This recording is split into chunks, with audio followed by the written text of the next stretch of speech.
memory access. If an item does not appear in our records, it does not exist. Hello there, everyone, and welcome back to Tales from the Archives. I am Grayson of Mortis FM, and with me is the ensemble of amazing people that I like to call my friends in the Star Wars community. Missing one, but we'll get to that in a second. And we're talking about Dark Disciple today, but let's introduce everybody. First, Tony. What's up, guys? I'm Tony from Star Wars Sith. Is that me? Yeah, bro. Order of operations. Okay, you got to figure out how to point in a mirror. Hi, Yes. I'm Will, and you already know that. Hi, I'm Connor from Beyond the Dune Sea. Nice to be here. Happy to be here with all these fantastic gentlemen, minus Seth. He's all right. And I'm Seth from Beyond the Dune Sea. And you notice we are missing one individual, and that is my best friend in the whole world, Cole. But he has a message that he wanted to share. If I had a nickel for every time a Jedi that survived Order 66, who happens to brush with the dark side, gets romantically involved with the Night Sister that survived Grievous's purge of Dathomir, I'd have 2 nickels. Which isn't much, but it's weird that it happened twice. There you go. I didn't make that connection. That's great. Dark Disciple.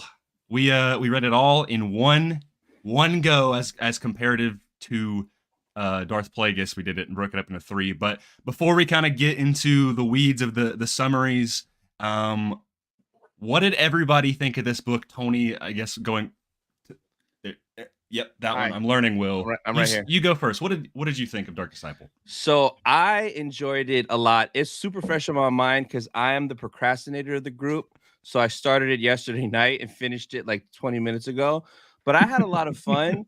I know, like in the group chat, Seth was like, he was reading chapter 5 and it felt like a Clone Wars episode. So the whole time I'm reading this book, I just felt like this is just a long Clone Wars arc. And I had a lot of fun with it. I've kind of knew a little bit about the story, but it's kind of nice knowing more of the full story in depth. And like literally everybody was in the book. So I had a great time with it.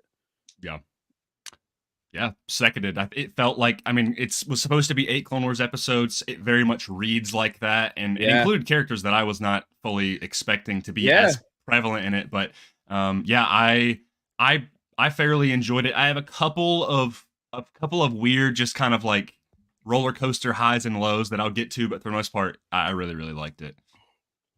Will? Mid. I don't really like it. I didn't really like it. I didn't really like it. Say what you really said to me earlier beforehand. I said this book was cheeks. No, I'm kidding. I just wasn't a really big fan. Honestly, there's a lot that we're going to talk about that. So I finished the book last week. And then over the last week, I think I spent most of my time as a Star Wars fan just poking holes in this book, which I didn't really want to do. But I'd be like, oh, that stream's coming up. Tales of the Archives. Talk about Dark Disciple. Hey, wait a minute. And I would do that like with a ton of stuff in this book. Yeah. So we'll get into it, but I might be the contrarian of the group, as this was not one of my favorite reads. There has to be someone, I guess. Well, that's okay. Connor, what did you think? I absolutely loved that this book showed me that I don't just like Star Wars because it's Star Wars. I'm with Will. I was not a big fan, to be honest with you. Oh! Okay. And here's the thing. I went into it being like, I thought I was going to love it because my other friend groups, they often accuse me of just like, you like everything. Oh, hush. Yeah. They don't ever take my opinion seriously. Still. And as I went through, I just was like, I literally have for one of the chapters, all my notes said was, dude, what is this? Because Yep. Now that being said, we will get into it. There were parts that I really dug, and there were characters that I really dug.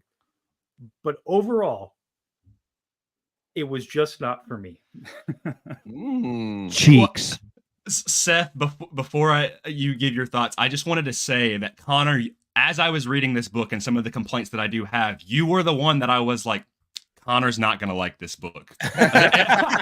Will, I was not expecting, but Connor, yes. But Seth, what did you think? Did you hate this book as much as Connor and Will? So, I think this book shows why some Clone Wars episodes really did need to stay on the cutting room floor. Yeah. Yup. Well, yeah. Multiple times I messaged this guy and I said, I hate this thing. Damn. Yup. Yes. Well, I guess, the silver lining is that at least we read it all in one sitting, so we don't have to procrastinate over months. So before we get into the chapter summaries and start nitpicking this, we should cut to our commercial sponsor, Tony. I have something here for you. Cerveza Cristal.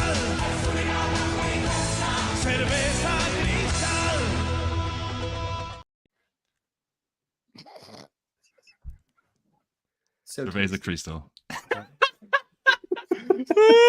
That was gold. Too good. Thank you, Cerveza Cristal. We're not making any money off of that, but we got to laugh. Well, I'm going to break this down into 5 chapters at a time. If it gets a little long-winded, I apologize, but there's just, if you have not read the book and you want to know what we're talking about, it's kind of important. So we will start with Dark Disciple, chapter 1. We open the book, we follow a young, Maran? For people who listen to audiobook, was Maran? Yeah. And I she, think so. she's angry and she's like, I'm going to go mess up some separatists they have this stinger thing. And so she's rushing through this Republic ship as it is being attacked by the separatists. But we get basically a cold cut where Dooku wipes out all of them in a very cold fashion. And the council mourns this loss and begrudgingly decides that Dooku must be killed so that the war ceases, and more specifically, assassinated. And so Obi-Wan makes a suggestion. Move on to chapter 2. We find a mysterious dude. He's in some black market shop talking to some Kuravar guy named Sheb Valad, and but unfortunately he's interrupted by his partner, and they are kind of thrown into this chaotic fashion where they're having to deal with these guys, and it's actually Quinlan Vos and his Jedi friend Akar Deshu, and they deal with these dudes, and it is expedited by the summoning of the council. Chapter 3. Quinlan and Desh return to the temple. Quinlan goes to the council and is informed that he is the one that will be assigned to kill Dooku, as he is a master of going undercover. And to do that, he will have to seek out the one who knows Dooku the most, Asajj Ventress. And Kenobi instructs Vos on how to properly win over her trust. Chapter 4. Vos goes to level 1313 to find a lead on Ventress, finding Bosk, Boba, and the rest of their crew in a bar. Boba tips Vos off to a bounty on Pantora. She's going after a Volpi named Moregai, however you say it. Ventress, we cut over to Ventress, who finds and chases her bounty in Pantora, and Quinlan intercepts the bounty at the very last possible second, which there is a visual cinematic of this that actually is out there. Chapter 5, Ventress, in a fit of rage, punches Vos, and the bounty runs off again. She makes chase while Vos periodically keeps popping up, and eventually Ventress loses the bounty, but Vos saves her in the process. That's the first 5 chapters. Yo, oh my gosh. Quinlan was here. He's always up to something. Hey, wow. First thing I'm going to say, does this look discreet to you? Right. You're a master of disguise and hiding. Hey, when you go to the police station, you go, oh, was there anything? What about his face? Did he have any physical features? Yeah, big yellow line on his face. Hey, dude, there can be more. He's not a human, right? Yeah, what's his species called? Oh, I forget. But they're all just human with tattoos, though. Yeah, like Zabrix. Yeah, exactly. Okay, you make a great point, but yeah. Well, That's my first thing that we're going to talk about, being that the whole point that he was called was that he is a master of disguise. Literally, the entire character. It's almost as if that was like a tongue-in-cheek thing, where when you're watching Phantom Menace, how many people go, "Hey, Quinlan Voss!" Like that. Right. That's like the whole funny part about his character, that he's sitting there and you see him, and then he's a master of disguise and espionage and hiding.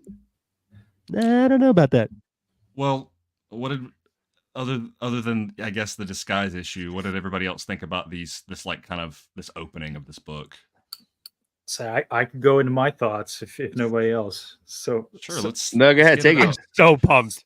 Okay, so chapter 1, I actually thought the cold open was pretty good. I liked it. Like I thought that was pretty. I wrote down, like, we don't often see a Jedi beg. I thought that was kind of an interesting thing to see from I forget the Jedi's name, but the Jedi on the bridge of the ship begging to Count Dooku, like, these are just civilians, like, just let us go. You've won your battle. And then then we get into the stuff that I really don't like right away. And it's every scene with the Jedi Council. They are so inconsistent.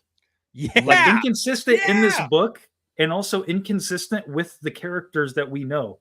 Like, what's with Kenobi and Mace Windu? They have beef right away, and they have it the entire book.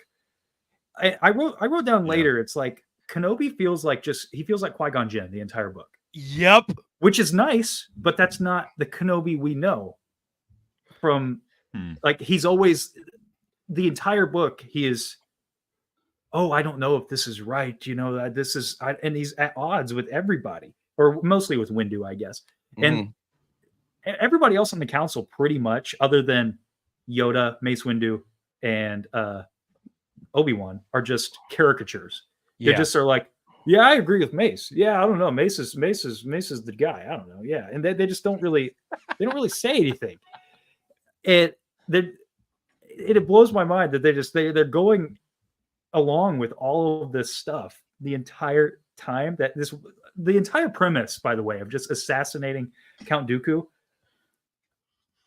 It's weird to me, because on one hand, I don't get why it's a problem, but on the other hand, if it is a problem, then it's weird that they went along with it. You know, I don't know if that makes sense. Yep. But yeah, like, because there are many times in the book where they're talking about, like, there's one way later, but it's a quip that Obi-Wan makes to Asajj Ventress when they're teamed up later, and he says, you know, when he's fighting her, trying to protect Quinlan. And he's like, man, I almost think it was easier fighting you when I was trying to kill you. I'm like, well, okay, so are we not trying to kill? Like, what's the deal? Is it bad to do this? Is it not bad to do this? Is it just that we're trying to launch into an assassination attempt, which is very specific? But if that's the case, there are many times you guys come up against Count Dooku just normally in battle. So it's not like you have to stage an assassination to have the opportunity to kill him. And so that's why I'm like, I don't. And going through someone they legit do not trust for multiple years. That's one of my, like, we should probably kill this guy. Like, somebody had the idea, you know what? That Dooku guy's not good. You know who we should get? Somebody else we don't like. Yeah. And then Yoda the whole time is so wishy-washy. And I think the writer was trying to be like, Yoda's this wise, sagely, you know, we don't know what's in Yoda's mind, but he's always right. But like, sometimes he's like, yo, let's kill him. But then other times he's like, but I don't know, we should listen to Obi-Wan. I'm like, can you make up your mind, Yoda? Like, what is your deal in this book? So I'll push back on that, because Yoda doesn't ever at any point in the book say, like, oh, we, like, other than the beginning of, like, it's all a unanimous thing, and he's like, all right, fine. And then later on, we'll get into it, he's like, we have to consider all options, but he doesn't definitively say they have to kill Dooku. And then in the end, I know, but he also doesn't say he doesn't say let's not do it either. But that's in character with Yoda in the prequels, though. Like, that's he's killing clones left and right in Order 66. Like, Yoda, I get that. He wants Luke to kill Vader in the original trilogy. No, hey, he's like I said, you gotta kill him. the idea of them going after Dooku is not an issue, in my opinion, but the book makes it an issue. And so that's why it makes a lot of inconsistency in the characters. The main thing is just, it's the beef between Obi-Wan and Mace Windu. It's like, it's right away. And Mace Windu is like, we got it. Let's kill him. He's out of here. But that's pretty in character with Mace Windu, though. It's in character with Mace, but it's not with Obi-Wan. We see in like Revenge of the Sith and he's always Obi-Wan is always throughout the whole book. He always is respectful to Mace. He's like, with all due, and I'll disagree that he sounds like Qui-Gon. Qui-Gon is a kind of a shady dude. Like he's trying to mind trick people and get out of stuff. And Obi-Wan in this is like, I do like the entire book. He's like, this is wrong. Like Qui-Gon is more of, I would say, I think he's doing a more trust the Force thing. But I guess my point is, like, in Revenge of the Sith, let's just take the example of putting Anakin up to spying on the Chancellor. They know he knows it's wrong too. And there's many times, but Obi-Wan always goes with the will of the council every time with no questioning. He's just like, hey, that's what the council said, so we're going to do that. But this book, the whole time, he's like, guys, I don't know. He actively is. That's a good point. That's a good point. I'm so happy you said that, because that's the first. So I thought of that multiple times. And then when we'll talk about it later on when we get to the end of the book, but when Yoda's like, I don't trust you yet, but we'll see if you actually do kill Count Dooku. After he does the whole like soul psychometry thing of being able to like see Quinlan's whole past. I thought of that thing with Anakin being the spy on the Chancellor directly. I'm like, if people's argument with Yoda, I've seen it a couple times where like Yoda in Attack of the Clones, it's the whole thing of like a Jedi is for defense, never attack, and like all of Attack of the Clones, he's just like slicing dudes up. It's like, yeah, okay, but there's that thing of like, oh, he learned from his mistake, and that's why he's teaching that in Empire Strike Back. He did this with Quinlan, and it didn't work, and then he does it again with Anakin, and it doesn't work in such a huge way that 6 more movies were made because of it. Like, it's the exact same thing. Like, he just didn't learn that. He's like, oh, you know what? Well, I don't trust you yet, but we'll figure it out. My problems, and we'll get into it. My problems with the book are definitely in the later half of it with like the Jedi and Quinlan Vos. I'm like, okay, like it could have been cleaned up a bit. But I personally didn't have issues in the beginning. I'm like, they know Ventress is no longer with Dooku. Dooku tried to kill her. Yeah, I didn't have so much of an issue with that either. I'm with you. But yeah, I kind of understood. I kind of understood why they went to Asajj, and even Obi-Wan was warning Quinlan, like, you can't trust her, so be careful. Yeah, but she'll be our best way to get in. So they knew what they were getting into with Asajj. So Simplin Voss, you know what I'm saying? Like, yeah, that leads into my second issue with this book. The amount of cringe simping for Asajj, bro. Oh, I loved it. It was so funny, dude. That is what took me out of the book the most. Like when we get into chapter 3 and Kenobi's like stares at her butt, bro. Yeah, it's Kenobi telling Quinlan like, no, you don't get it. She's so hot. Like you don't understand. Like, and then you gotta tell her she's hot too. That's how you'll get her to work with you. I'm like, dude, I could just hear like the teen drama, like the music from the Spider-Man Homecoming Riverdale trailer was playing in my mind. I'm like, gosh, this is so cringe. When she like grappling repels on Mustafar, and then Quinlan does the exact same thing, and he's like, oh, what was I supposed to do? Kiss her in midair? And then he's like, wait, I got to go back to the mission. It's like, why do I? That's not a thought. I did think about that. Yeah, he's like mad. He's like, oh my gosh, what do you think? I was gonna kiss her or something? Yeah. Real quick, shout out to Mike, a guy who loves Star Wars. Appreciate you, my guy. If you guys aren't subscribed to him, go check him out. This man is killing it. $5 for 5 great Star Wars legends. What's up, boys? Love to hear talk about this book. Can't wait for Asajj in Bad Batch. Appreciate you, Mike. Thank you so much, my guy. Let's go. I'll agree with that. I still am excited for Asajj and Bad Batch after this book. Yeah, me too. No, don't get me wrong. Here, I will say one thing. Asajj was the best part about this book. 100%. Yeah. 100%. Yeah. It sucks too. And because Boba Fett. For me, and Boba Fett. So after reading, I already mentioned Boba, so go ahead. Seth had something he wanted to say. He's too sheepish here. Oh, right. Quick comment. Sorry. Who's right, X-Men? Who's read X-Men? Oh, Anybody? I mean, I watched watched an it. X-Men cartoon. I'll take that. Yeah. Maybe seen X-Men Origins Wolverine. Anybody? Come on, raise your hand. Anything? I'm not an X-Men guy. Okay. Yeah, Quinlan Voss is Gambit. Yeah. Yup. Yeah. Oh yeah. So is Ventress is Ventress rogue? I guess so. That thing he In a can't way. touch or shouldn't touch. It's just like when I'm reading it, I'm like, wow, like they're like he's so cool and edgy, and you're never gonna be able to beat. And it's like snore. No. Yep. Dude, I think Quinlan Voss, and like since we're sticking to the earlier portion of this book, and I guess I'll right after this I'll get into the next couple chapters. But like I was like, oh, Quinlan Voss is really cool. Like I actually because he's not really in He's just Clone like Wars. me. Say what? He's just like me. He's cool. I'm literally Quinlan Voss. No, like, no, I was like, he's cool. Like, he kind of feels like a video game protagonist in a way. Like, that's what where I'm like, he would make a good video game character, like from the 90s. But I'm like, you know what? I'm getting, I like the purpose that he serves and everything. But then it's like, as the book goes on, especially towards the end, I'm like, dude, Quinlan Voss, you suck, bro. Like, I am very much in the anti-Quinlan Voss camp. Listen, they could bring it back for me if he does show up in Bad Batch. Get him out of here. Dude. You want him to come back? What's he gonna do? Oh, Asajj, I missed you. You got to do it in a French accent, like. I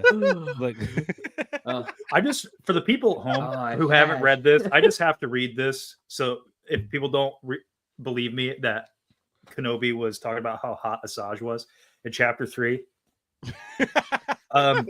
Can you do it in a Kenobi accent? Asajj No, I can't. Oh. Asajj You had Ventress it. is That highly was good. intelligent. That was good.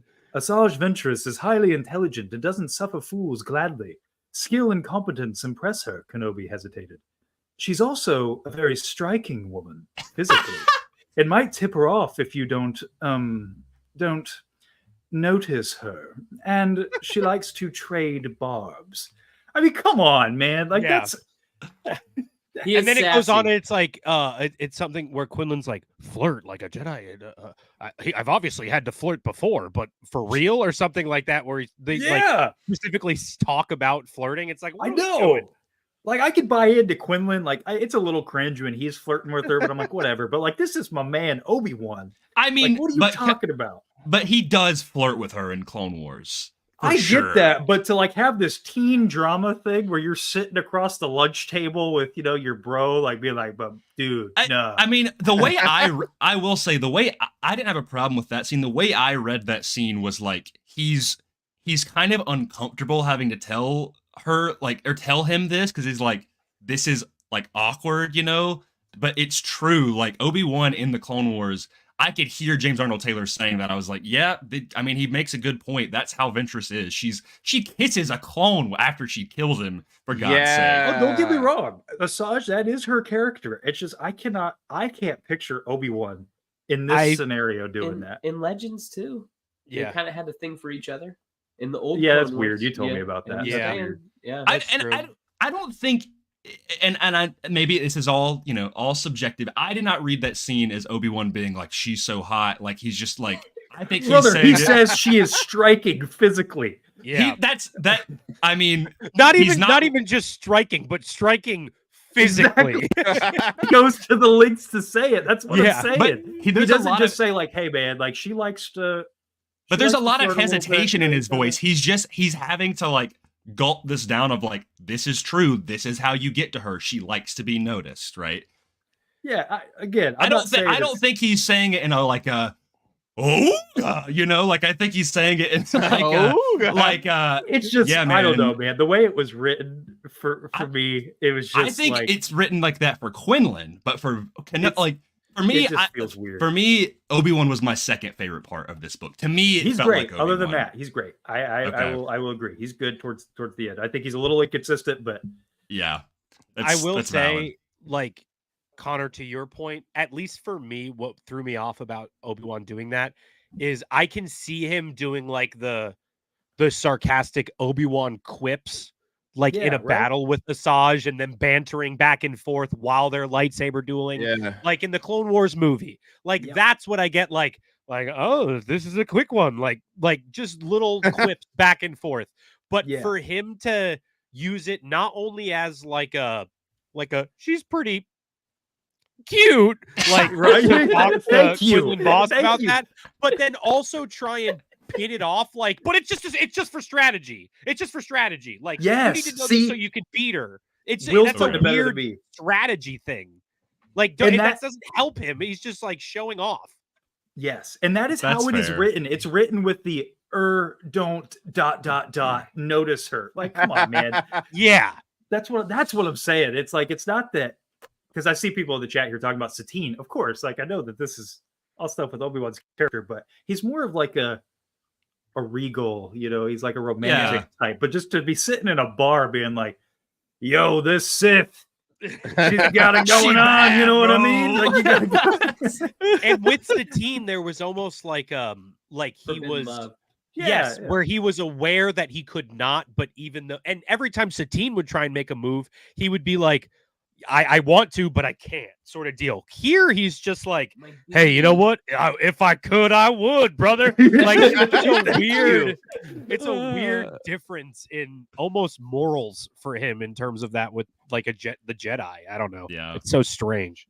Yeah, it's just weird coming from Obi-Wan. That's my whole point. That's fair. That part in the audiobook, that's when I switched back to the book, was when they got like, initially they did all of this and I was like, oh, this is pretty cool. Count Dooku, like, he's taking down this whole race, like, oh, this is awesome. And then it gets to this and I was like, I'm not listening to this anymore. And I switched. I was like, I don't want to hear this in my headphones. Yeah, I think that who listened versus who read. I was audio 100%. 100% audio. What did you say, Seth? I listened. You listened as well? Yes. Okay. Yeah. I guess so I listened to maybe like 2 chapters. And for those 2 chapters that I liked, it was the ones where they were going after the bounty. And I liked those.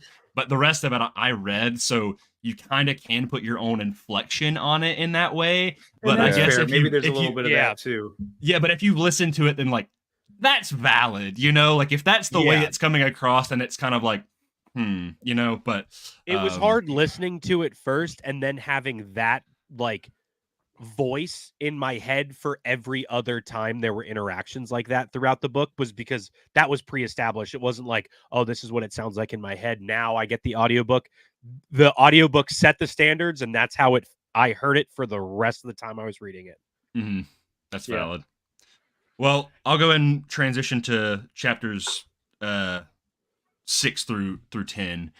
So chapter 6, they after they kind of fumble this bounty temporarily, Quinlan follows Ventress to a bar. She's like very frustrated. And after some banter, and then Kenobi ends up calling Quinlan very quickly. He uses his psychometry ability on an armor plating piece that Ventress took from the bounty, and discovers that he's still on the planet with his Rhodian wife and child. And so Quinlan uses that to kind of find the street, and they go after him and go to his door and bust it open. And then we go to chapter 7, where they find before I keep going back and forth, is it Moregi or Moragai? I think it's Moragai, but I think it's Moragai. Yeah. Okay, so they find Moragai in his apartment with both his wife and his child, and he begs not to be taken. And he did what he needed to do for his family, and so he pleads like innocence, blah blah blah. So then eventually he just attacks Quinlan and jumps out the window because they're not backing down. And so they work together and corner him, and Ventress reveals her new yellow lightsaber. By the way, I have some weird lightsaber continuity errors with this book because it is all over the place. It's towards the end because I'm like, it's weird. It bothers me. Okay. I think I might know what you're talking about. Yeah. So they bring Moragai to Asajj's ship, the Banshee, which, by the way, I don't know if you guys have looked up what the Banshee actually looks like, because it's out there if somebody wants to pull it. It's a cool looking ship. I'm a big fan of it. This is when Quinlan stares at her butt. And then after some admiration and flirting, Ventress hesitantly accepts to become partners. I could pull it up here real quick. I got it right here. You got it, brother? Banshee? Yeah, that's the Banshee, man. That was cool. Pretty cool looking Star ship. Wars X-Wing ship. Is it? Oh, is it? Did they have a little miniature thing for it? I think so. Right there in the center, it looked like, or at least it has a similar. Oh, right here? Down one more. Down one more. Oh, I see it. Oh, yeah, that looks like a slightly different ship. Oops. Oh no, I see it to the left of it. It's something that has a very similar, like, There I it know I've is. seen. Yeah. Yes, that I was going to say that is. Lancer. I've seen that shape before. It's a So cool it looking actually, ship. yeah, the normal one. It's the bottom left. That's yellow and black. Yeah, that must be the unpainted version. Yeah, that's like that's the. Yeah. That's pretty cool. I'm a big Yeah. fan. Mhm. Yeah. Based off Doug Chang's Republic gunship. Oh, really? Oh, so it was an unused Republic gunship design. That's interesting. Yeah, so I Nice. guess because this was revealed, so the concept art was revealed when they did all the animatics that were revealed at that one Star Wars celebration where they were like, "Oh, this is what would have happened if it was good," and then they showed the concept art. But I guess this was based off of a Republic gunship that Doug Chang decided not to use. So it was just laying around somewhere, and they were like, "Oh, what about this ship?" That's cool. Yeah. I love when they do that stuff like that. So anyway, chapter 8, they become partners at the end of chapter 7, after Quinlan's like, please. And then they go to chapter 8, and they're starting to run missions together. And so Ventress starts forcing Voss to train more. And he does so without using the Force to not reveal his true identity. And so they go through a bunch of missions, 5 missions exactly, and they begin to become more comfortable in their relationship as partners.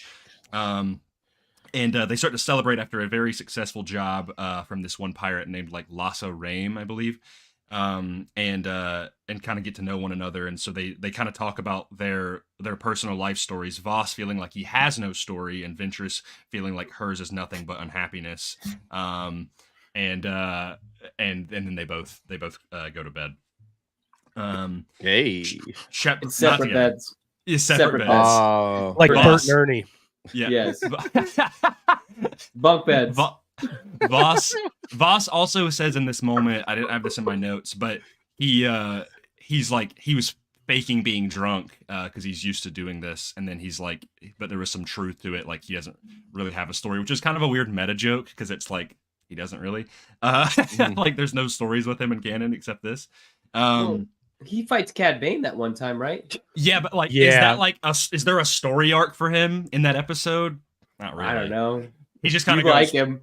He's like your him. favorite Jedi, Grayson. I didn't say that. He's Look your at guy. That's my guy. All right. Yeah. That's a well-written character right there. That's Quinlan's a he's good you. wingman. Anyway, chapter 9, Voss meets with Kenobi. They kind of have these regular meetings. And in and 1313. 1313 every time. Pretty cool. Yeah. And a cool You little said the thing is that Kenobi is wearing his bounty hunter armor from when he pretended to be Reiko Hardeen. They make a note that he's been using his. So he's got like and I think he does that at one point in the Clone Wars, but he's wearing that and he just kind of has like a cloak on. So I think he just kind of kept that laying around, which is pretty cool.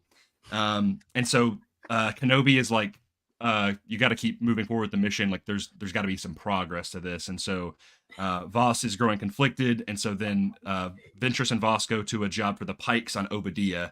And Black Sun is attempting to make a move on the Pikes.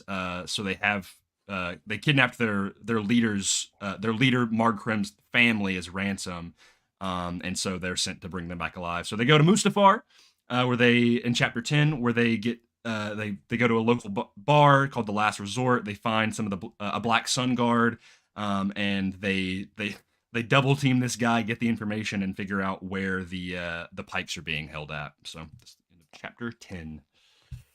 Was it kind of weird that she couldn't sense that he was Force sensitive? Like how for the longest he was kind of like not using it. Like shouldn't she have been able to like sense that in him a little bit?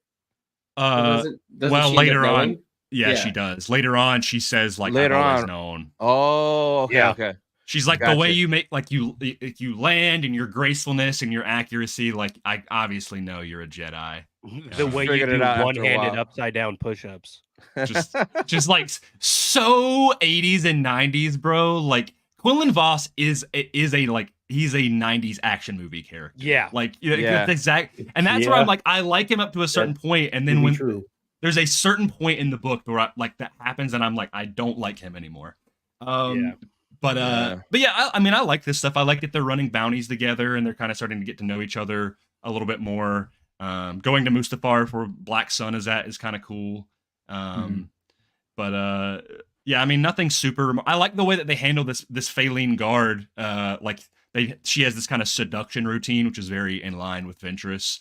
In the 90s and 80s action movies. Yeah. There's one where it's just flirting, and one where they call it like the full-on gambit. Hey, confirmed. And cool, just like you. Why are you roasting me, bro? You said it. What did I say? I just said that I like him in the first half of the book. Do you know what one of my favorite things about this is, though? Just to side topic this, when we were deciding what book to read, Grayson was like, "Should we really read this book next?" And we were all like, "Yeah, we can read this book next." And he's the only one like still hanging on. And we're all just ragging on it. No, I enjoyed it. Love it. I'm right there with you, Grayson. Me, you, and Quinlan. We're going to go to the bar after this and pick up some girls. Dude, I would love to. Wait, the bar. Kenobi will be there. I think it's time for another sponsor break. I have something here for you. Cerveza Cristal.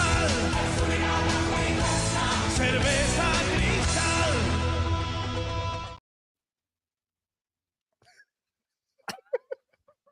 Thank you, Cerveza Cristal. It's very good. We will be going to the bar after this to get some. Yes. But yeah, I have nothing to say about this. It's cool that they're running bounties. I don't have any issues with this part of the book. I did find it the meta joke of Voss being like quite literally not having a character arc in canon, because he's pretty prevalent in Legends, right? Is that true? Yeah. In the comics, in the Dark Horse comics. Yes. Yeah. That's what I mostly know him from, but like the only other appearance other than this book is his mention in Kenobi and then the arc in Clone Wars. And real talk, like before this, wasn't he just a background character of Phantom Menace, and George Lucas was like, I like the look of that guy. Let's make stuff about him, right? 100%. Yeah. Okay. I never noticed him ever in Phantom Menace. He's literally, I think he's in the scene where Sebulba's like flipping out, like choking Jar Jar. He's just like background. Yep. Just sitting there. Quinlan boss. Yep. Real quick before we go too far forward, wanted to shout out Spencer there, new member. Thanks for being a member, Spencer. Yes. Appreciate you. Dude, appreciate all you guys in the chat. Cerveza Cristal on you, bro. Yes. Spencer and I go way back. Oh, yeah? Fact. Oh, yeah. Nice. Yeah. Oh, look what Will imported. Right, so, yeah. Oh. Is Spencer one of your friends, Seth? Spencer is one of my friends. He's one of my oldest friends. Let's go. Yes. Hey, Spencer and I, we have been to, I met him shortly after Revenge of the Sith. Been friends ever since. I like how that's how we start our lives. Just when the movies come out. Yep. See, how old was I? It was when I was last Jedi years old. Last Jedi years old. That's good. Yeah. That's cool though. He was a cunning warrior. Thanks for being here. This section is fine, I guess. I really like. I actually the section after this, like the middle of the book, I actually think is okay. One question, sorry, Spencer. I'm sorry. He just said so. To the last Harry Potter movie, he dressed up as Obi-Wan. Why? Because like I'm the old wizard that lives out beyond the Dune Sea. Because I dressed up as That's right. Awesome. Yeah, that's so there's just pictures of us fighting where I'm dressed up as a Slytherin, he's Obi-Wan Kenobi, and we're fighting each other. That's good. Yeah, I got you. So okay. Yeah, that's awesome. Good stuff. Mm-hmm. That's funny. Yeah, if anybody has have any other notes, I'll go ahead and do the next 5 chapters. I do have one thing I want to say about Quinlan, because I don't like Quinlan, but I'll say this about him. He's got stupid hair. So I just feel like set up for the rest of the book. Stupid face. Something that drives me nuts about. I think this writer does an okay job for most of the book with a lot of the characters, but one thing that I do not like that happens very frequently, and I think it's very often in this section, she keeps reintroducing the characters in an in a mysterious way. I can't say. I still can't say. I know. Enigmatic. I know what you mean. Yeah. But the first time we meet Quinlan in chapter 2, it's like, oh, he's this, this muscular man with the long hair and this distinct yellow tattoo. Okay, cool. Yeah. We haven't met the character yet, so we get a little introduction. Nice. But then she keeps doing it. Like later In on the in the bathroom, when he drops, she does it specifically there when he turns around. Yeah. book. And I'm like, bro, we know who Quinlan is. Can you just say, like, we don't need. I get it. Like, you're trying to have a cinematic sort of reveal of a character again in a book where you've already introduced the character, but it just comes across awkward in written form where, like, you're reintroducing your characters in this in this rather more descript way than just saying their name. Like, she does it with Asajj too. Like the woman with the short blonde hair entered the room, and it's like, boy, who could that be? Okay. There's only 2 characters in this scene. I know. And so I wanted to mention that because that happens very frequently, and it does grate me, and it's just something that really took me out of the experience. Go ahead. Nothing. I just can't get over. I joked around about bunk beds earlier, and I've had it in my head that they have bunk beds, and it's just like, and I could just imagine Quinlan be like, Asajj, how about you come go on the bottom bunk with me tonight? And she's like, fine. Like, I can't. I'm sorry. I've been laughing about that is dude. Well, that's how he that's sounds what he in the talks audiobook. like. Yeah, Dude, I'll go ahead and say this, and I made this joke in our group chat. Like, Cole and I have always joked that, like, if Quinlan Vos was actually in live action, he'd be played by, like, Jason Momoa as Aquaman, where he's just like, hey, Obi-Wan, like, permission to come aboard. Like, like, they look exactly alike. Of, like, the Quinlan Vos I want is Duncan, Idaho. The one we got is Aquaman, like. He's just so, I don't know. He feels out of place in Star Wars. Maybe that's just me, but he just is like, he feels like an MCU character most of the time, where he's just, he's like so dude bro. Well, he's such an oxymoron. Where it's like, he's this Jedi master, but he's like this super spy. And it's like, wait, he gets to break all these rules to be a super spy? He's the one guy who's allowed to not do anything Jedi. Yeah. And then he doesn't even act like a Jedi master. Like, you're like, is this guy a Jedi master? I know, it's weird. And then it's like his most important mission ever. Well, I'm just gonna fall in love with her. Yeah. I had to. You looked at her, bro? Kenobi's like, I have. Kenobi, you can't be Kenobi's in the corner just going like this. It's just like, I don't get it. Dude, I just want to say the stark contrast between our Plagueis analysis versus this like book is so funny. I told Seth this after we read it. I was like, it is a good thing we started with Plagueis, because if we started with this book, I might have been like, guys, I really enjoy hanging out with you guys, but maybe Star Wars books for me. Listen, they can't all be 100% bangers. That's what I told Seth that too. I was like, they can't all be winners. And hey, I'm sure there are people out here that really love this book. So are you guys familiar with the website Utini? Yeah. Yes. Okay, so I went through there when we were planning Tales from the Archives, right? And looking at books to see kind of what we should prioritize and things like that. And I was going there, and this one they have, like, ratings and stuff collectively. And this one is one of the handful that is dubbed as masterpiece. Oh. And I remember I was like, I can pull it up. People were mad when they thought it was getting retconned for. I know. Hey, her commercial came out. They did. People were mad. You guys been to Goodreads?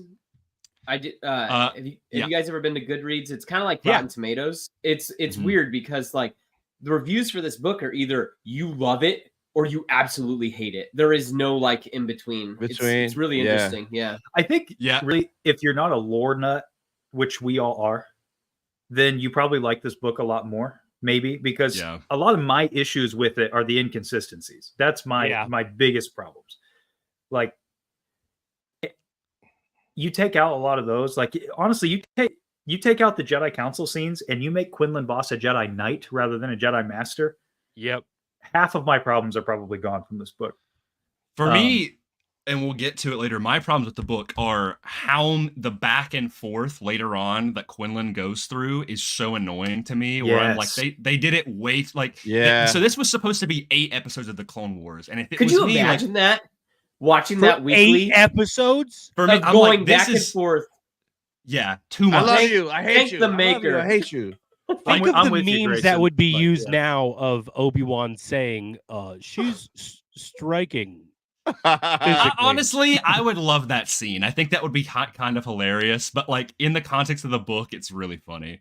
But yeah, I think this would easily this is more like a 4-episode arc, really. Like you got to cut out a lot of that. Yeah, because there's a point where I was like, 4. oh, we're It's getting 4. towards like the kind of the crux, or like the turning point of this book, and then it just kept going, and I was like, it did, right? Yeah. I was like, there's like 100 pages, like. But anyway, well, let's go ahead and Yeah, we'll let's get to the that next part. stuff. Let's do that. going. I got Yeah. some thoughts. Yeah. So I'm gonna go to the next 5 chapters with chapter 11. They make their way into the fortress. I'm not gonna get all the nitty gritty, but they find the children, Vram and is it Lali, but not their mother. So the failing that they alerted earlier gets to the guard, and so they make a quick escape with the kids. And Vos is shot, but uses the Force to save himself and Vram, and they get away from the fortress. But Ventress, here's a moment that is a little cringe. It's a little cringe, bro.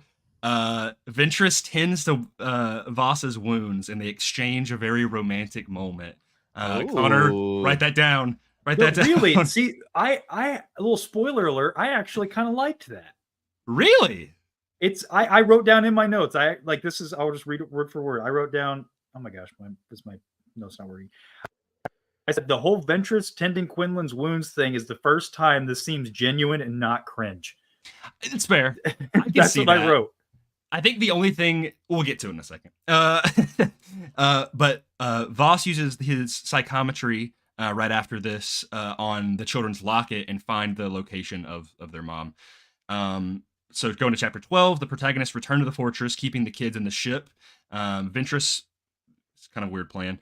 Ventress pretends to be an envoy as a distraction for Zaitan Moj, while Vos follows Zaitan's aid. They deal with Black Sun, they get away, and they get the mother, but it's kind of awkward between the duo. And then they return the family and get paid, like they get their bag.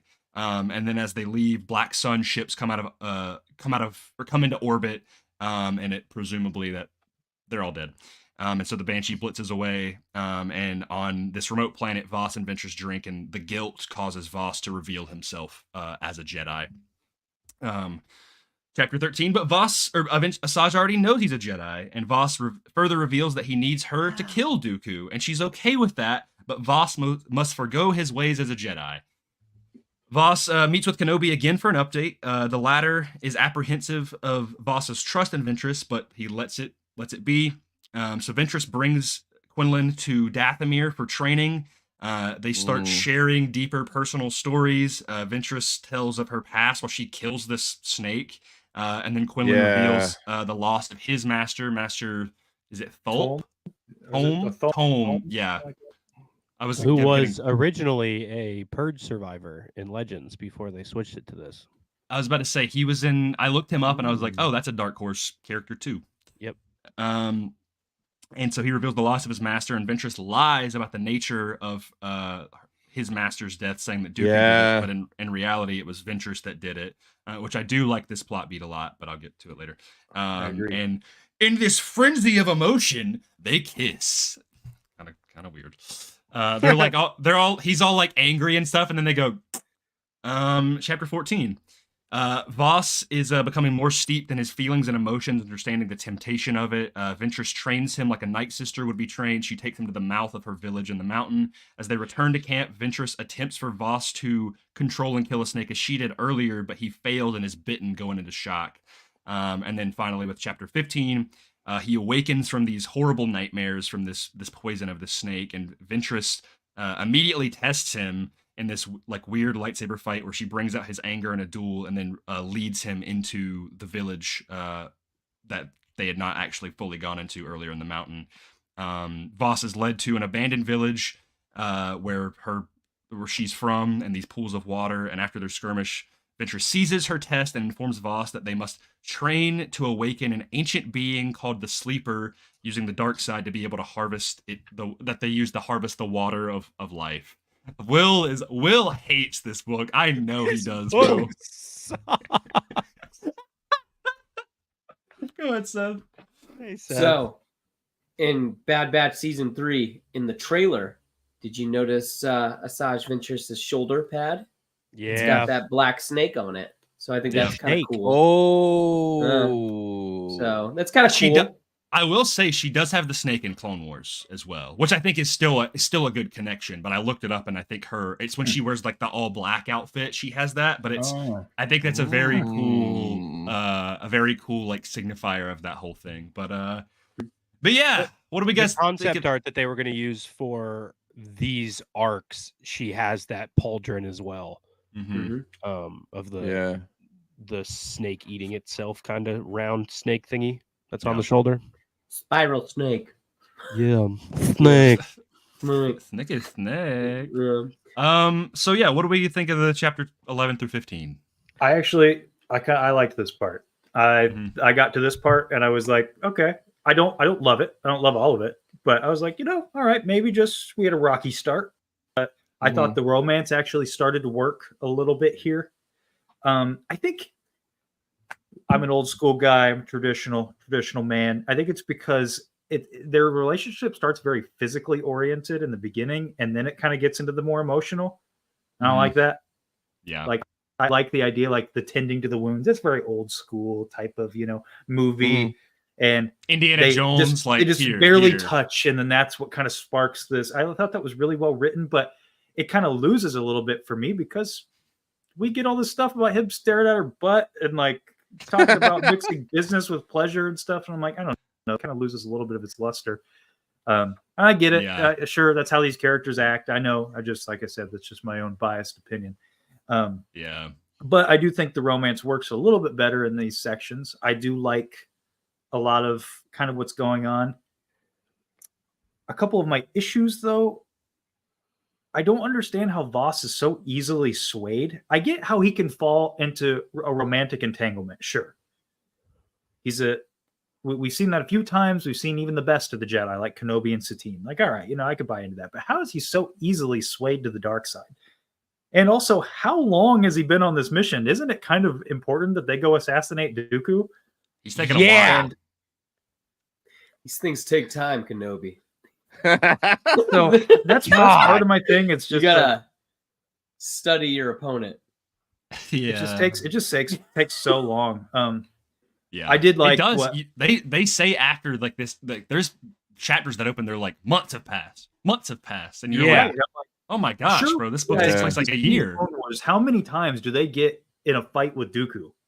Like, how many times? Oh, a lot. I just don't get why this mission was even necessary. And it keeps reminding me that, like, if it was so urgent, why are we taking all these side quests?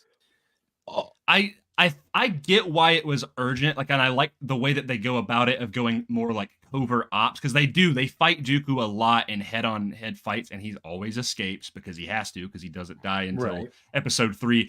I like that they're trying to go more covert, like Ventress would know where he's at and all of that. But ultimately at the end, it doesn't really pay off anyway. But yeah, with this, like these chapters, like I enjoyed it. I thought it was very like, I thought it was weird that Ventress was like, oh, Dooku killed your master. And then they're like, he's like, I'm angry. And then they kiss and you're like, okay.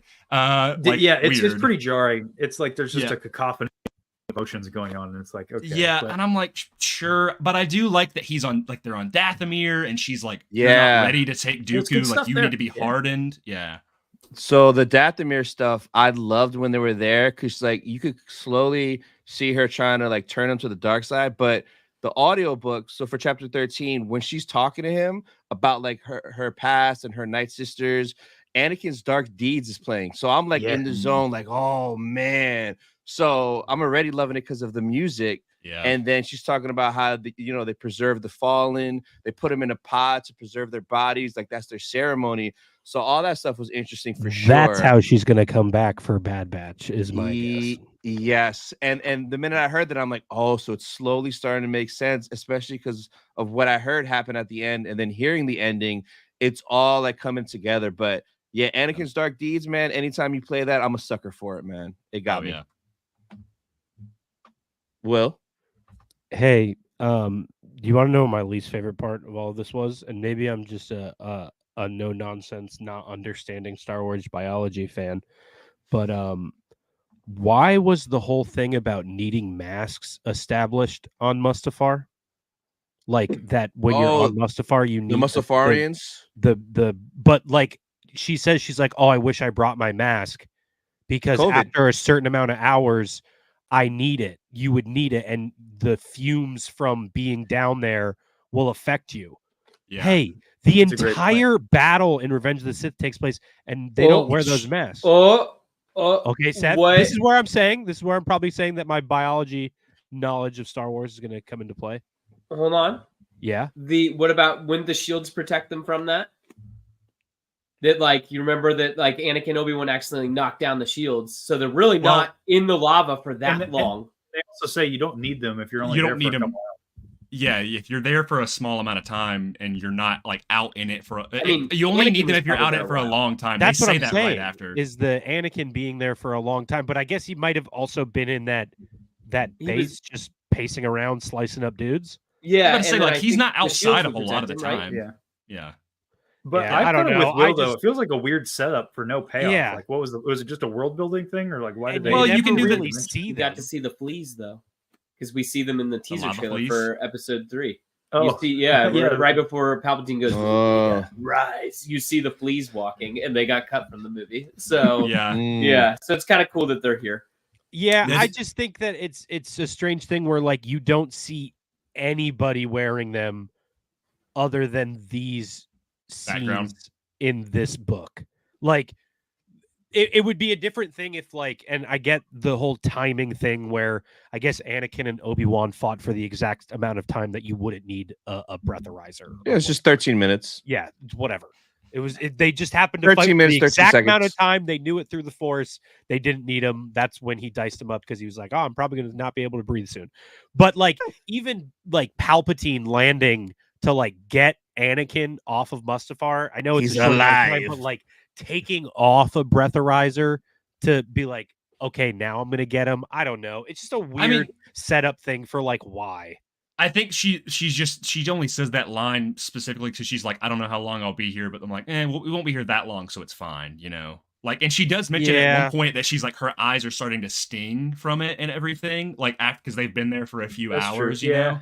Yeah. So about that. I wasn't bothered by it. I don't know. I was like, it's just an extra thing. Like on Camino, like they need like, oh, if you're this close to the water, you need this type of sunscreen after 5 hours.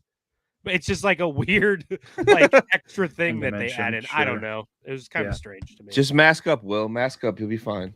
Yeah, I guess. So I had a kind of a fun thing that something. So in chapter 13, Asajj tells Quinlan, "As I warned you, to defeat Dooku, we cannot do things the Jedi way." And I liked that. Good voice. And that's just the Mark Thompson. Like I just was listening to him. Yeah, that's how he sounds. Yeah. That's funny. I listened to a little bit with it with my wife yesterday, and she was like, "Why does Asajj sound like Crosshair?" I'm like, "Because Mark can't just treat." I said, "Mark is doing his best." Okay. Yeah. Like, he's just one man.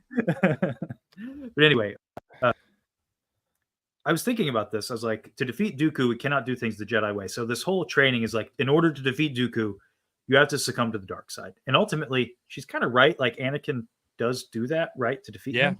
So in canon, in everything that we see, excluding maybe Old Republic and stuff, because I know it's not technically canon, but I don't know much about Old Republic lore. Is Vader killing Palpatine the only time we see someone killing a Sith not using or tapping into the dark side? because Obi-Wan clearly kind of taps into it a bit with Maul. Anakin definitely does with Dooku. But what about Maul in Rebels? Obi-Wan killed him in Rebels. That's what I thought you were just thinking of. Great point. Great point. I also I was genuinely asking because I couldn't think of anything else, but that's a great call.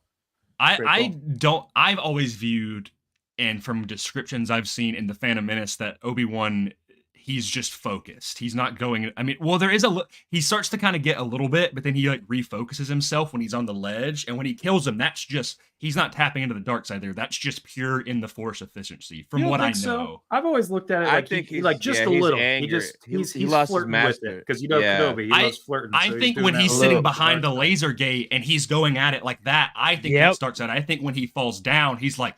That's when he centers himself and he's able to actually finish the job. Okay, fair enough. Yeah. Fair enough. That's how because you can definitely see right before he's mad. Wild. Yeah. That's what I mean. I guess. Baseball bat swinging when he comes into it initially. Yeah, he's like dream. Yeah, but I think you're right. I mean, other than that moment. Well, I never really considered. I didn't think about Kenobi v. Maul and Rebels. That's a great call. Like that's another time where that's definitely a. I would say Kanan versus when he kills the Grand Inquisitor. That's just him being. He's just not afraid. He even says, but he's not anymore. A Sith though. He fell. I'm thinking more like Sith. He let go. He's like, oh my gosh. Okay. I guess there's really not that many to choose from though in canon, like death like that. Yeah. Okay, dumb discussion. Fair enough. I'm sorry. My last example. No, I like it. I would say I like it. She doesn't win, but never. I'm not bringing that up because I know you guys don't like that, so never mind. Who, Riva? Now I want to know. No, Connor and I, we can deal with this in the DMs or something. I was gonna say with Seer and Vader when she's one of the only Jedi. Dude, peak. He's dead. Absolutely peak. I like the fight. I just don't think she should have gotten the upper hand on him. That's all. At all. I think erroneous. I'm gonna say this is the last thing I'm gonna say. That was the same year that he also dealt with Kenobi. He was down on his luck. All right, I'm just saying, brother. That's Kenobi. Yeah, but I'm saying he's still reeling from that. And Seer is one of if the anything, only Jedi. He's more hyped up on we gotta get some of these guys. Oh, you're Darth Vader now? Yeah, just kidding. I mean. Still, I'm a firm believer that if there's only been a handful of Jedi that have never in certain fights like been completely unafraid, and that's like that's Seer and Kanan are two of those. But shout out to Gab. Gabby, yes. Gabby about books. I love this book discussion club. I'm going to have to come back and watch the replay, but wanted to let you guys know this is awesome. Thanks for the work. Thank you for the $10 super chat. Yeah, thanks you, Gabby. Glad to see you in here. Hope you're enjoying the discussion, even though we're like totally trashing on this one. Yeah. If you were excited about reading it, maybe wait till after you read it. Yeah, that's a good idea. But yeah, I think it's cool that Ventress is like trying, like she knows that Voss is like, he's not, he's a little bit shadier, but he's not like, he's never done anything like this, and so she's got to prep him with this snake test and now killing this ancient being, the sleeper, which we get to later, I think is pretty cool. But I mean, other than that, like it's just them piddling around on Dathomir, you know what I'm saying? Go ahead, Will. I have so many end of book questions for the group that I'm going to save for when we finish this.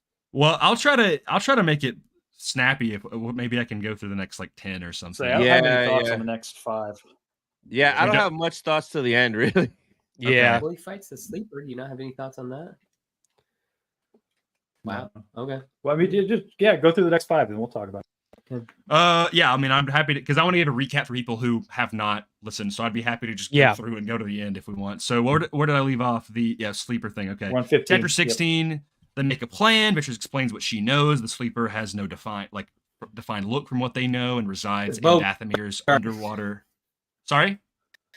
It's a Bogart from Harry Potter. Yeah. It takes all your life. Yeah. It's Professor Snape. I do think aunt. Sorry. I do think the only reason they said that is it doesn't take any shape. It's just because it was so dark down there that the Night Sisters weren't able to get a good look at it, and then finally Voss is the one. But yeah, they do imply that it's like, oh, it's a boggart. It is. Quinlan Voss is like, oh, Mace Windu. Please don't execute me. Sorry. Anyway, we'll get to that later. Yeah, if you come into contact with the substance that the Night Sisters harvest, hallucinations occur. It doesn't matter anyway. Voss decides that after they defeat Dooku, they'll be together and he will renounce the order. Simp. Shortly after, an informant tells them that Dooku is holding a meeting on Raxus. And Voss doesn't want to risk losing this moment, but Ventress fears he is not ready, strong enough in the dark side yet. So he's like, I'm going to get the sleeper. Chapter 17, Voss summons the sleeper and ultimately kills it, steeping himself in the dark side, and they decide to go after Dooku together. That is all I have for that. Chapter 18, Kenobi waits for another update, but Voss doesn't show. He meets with Yoda to express his concerns, and while Yoda is concerned as well, he admits that what has happened has already started and can't be stopped. Okay. Voss and Ventress head to Raxus, and they get this fancy clothing for this gala event. They head into the city of the gala, meeting the informant. Is it Sumden? Which I found really funny because it's literally just like a weird funny version of just something, you know. And he gives who gives them their passes the event, and Ventress kills her. And Voss is like, "Why'd you do that?" But accepts it must be done. Chapter 19, the duo make it to the gala, where Dooku is being awarded the Raxian Humanitarian Award. Dooku, with Grievous accompanying him, holds a speech that's met with great approval from the Separatists, and shortly after, Voss goes to detain Grievous, while Ventress finds Dooku. Ventress enters the dining hall, her thoughts distracted on Voss's complete appreciation for her, and her lie about the death of his master kind of lingering as well. And she finds Dooku and makes herself known to him. And then chapter 20, it is a good scene. Chapter 20, Ventress challenges Dooku to a 1v1 on Rust. I mean, saber duel on, and Dooku alerts Grievous, but Voss has cut Grievous off from the security room and deprives him of his sabers and his comlink and traps him in the hallway. Grievous up to his clownery again. And then Dooku meets Ventress on the balcony, and Voss and her corner Dooku to his surprise and attack him. They handle themselves pretty well for a while until Dooku gains the upper hand, becoming more confident, and he slams Asajj into a stone bench, knocking her unconscious very briefly. All right, there's a lot here. Yeah. What do you want to say about the sleeper? What do you got? I mean, it is an innocent creature that he killed. Yeah. Yeah. It is pretty sad, actually. Yeah. Like it describes its death. It's like pretty. It is. It's sad. Terrified. Just Yeah. wanted to be left alone. What you got? Well, the whole sleeper thing really made me double pissed off come time for the end of the book when he decides not to kill Dooku, because the whole thing is he kills this innocent thing and he's like, oh man, I shouldn't have done that.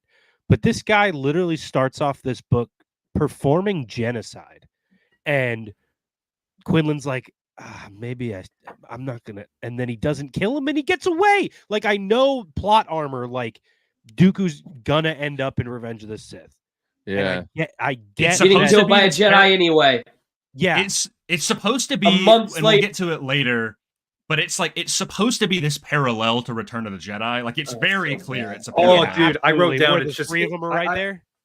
Everything. This book is just Kmart Star Wars all the time. Like, there are just moments where it's like it tries to be something that's better in Star Wars from another thing, and I hated that moment at the end of the book. Like, that was. This is the worst example of it's like poetry. It rhymes. It's literally just like it rhymes, but it doesn't sound good. Yeah, it's like AI generated.